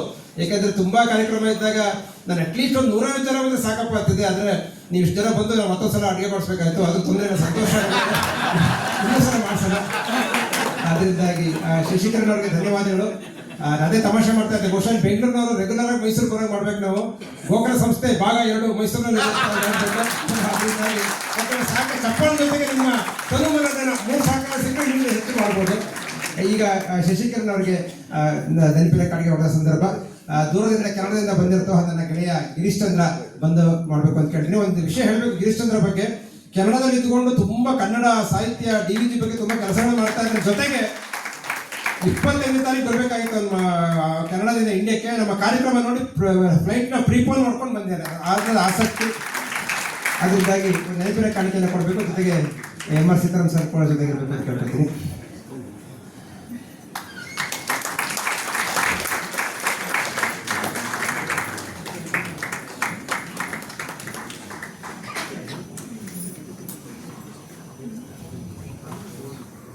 DVG ಅವರ ಪತ್ರಗಳು, ಅದರಲ್ಲಿ ಸುಮಾರು 200 ಪತ್ರಗಳು ಮತ್ತು ಅವರೇ ಮಾಡಿಕೊಂಡಿದ್ದಂತಹ ಟಿಪ್ಪಣಿಗಳು, 60 ವರ್ಷಗಳ ಕಾಲ ಅವರು ಸಾಗಿ ಬಂದಂತಹ ಹಾದಿ ಆ ಪತ್ರಗಳಲ್ಲಿ ಪಡಿಮೂಡಿವೆ. ಇದರಲ್ಲಿ ನಾವು DVG ಅವರನ್ನ ಅವ್ರ ಪುಸ್ತಕಗಳ ಮೂಲಕ ಹೇಗೆ ಅರ್ಥ ಮಾಡ್ಕೊಳ್ತೀವಿ. ಎಷ್ಟೋ ಜನ ಬರವಣಿಗೆ ಮಾಡ್ತಿರ್ಬೇಕಾದ್ರೆ ಒಂದು ರೀತಿ ಇರ್ತಾರೆ, ಅವ್ರ ಆಪ್ತರ ಜೊತೆ ಮಾತಾಡ್ತಿರ್ಬೇಕಾದ್ರೆ ಒಂದು ರೀತಿ ಇರ್ತಾರೆ. DVG ಅವರು ಎಲ್ಲರ ಜೊತೆನೂ ಒಂದೇ ರೀತಿಯಾಗಿದ್ದರು ಅಂತ ಪತ್ರಗಳ ಓದುವಿಕೆ ಮೂಲಕ ನಮಗೆ ಗೊತ್ತಾಗುತ್ತೆ. ಅಲ್ಲೂ ಅಷ್ಟೇ ಇದೇ ರೀತಿ ಹರಹಿದೆ. ದಿವಾನ್ರಿಂದ ಹಿಡಿದು ಅವರ ವಿಶೇಷವಾಗಿ ಅವ್ರ ಮನೆಯವ್ರ ಜೊತೆ ಹೇಗಿದ್ರು ನಮಗೆ ಗೊತ್ತೇ ಇರಲಿಲ್ಲ. ಅವ್ರ ಹೆಂಡತಿ ಭಾಗೀರಥಮ್ಮನವ್ರಿಗೆ ಬರೆದಂತಹ ಎಷ್ಟೋ ಪತ್ರಗಳಿವೆ, ಅವ್ರ ಮಕ್ಕಳಿಗೆ ಬರೆದಂತಹ ಪತ್ರಗಳಿವೆ. ಆ ಕಾಲದ ಅನೇಕ ಸಾಂಸ್ಕೃತಿಕ ದಾಖಲೆಗಳು ಆ ಪತ್ರಗಳಲ್ಲಿಯೂ ಸಿಗುತ್ತೆ. ಆಸಕ್ತರು ಅವಶ್ಯವಾಗಿ ಅದರ ಪ್ರಯೋಜನವನ್ನು ಪಡೆಯಬಹುದು. ಧನ್ಯವಾದ. ಬಹುಶಃ ಎಲ್ಲರೂ ಆಸಕ್ತರು ತಂದ್ಕೊಂಡಿದ್ದೀನಿ. ಈಗ 45 ನಿಮಿಷಗಳ ಬ್ರೇಕ್ ಇದೆ, ಊಟದ ಬ್ರೇಕು. ಹೊರಗಡೆ ವ್ಯವಸ್ಥೆ ಮಾಡಿದ್ದೇವೆ, ದಯವಿಟ್ಟು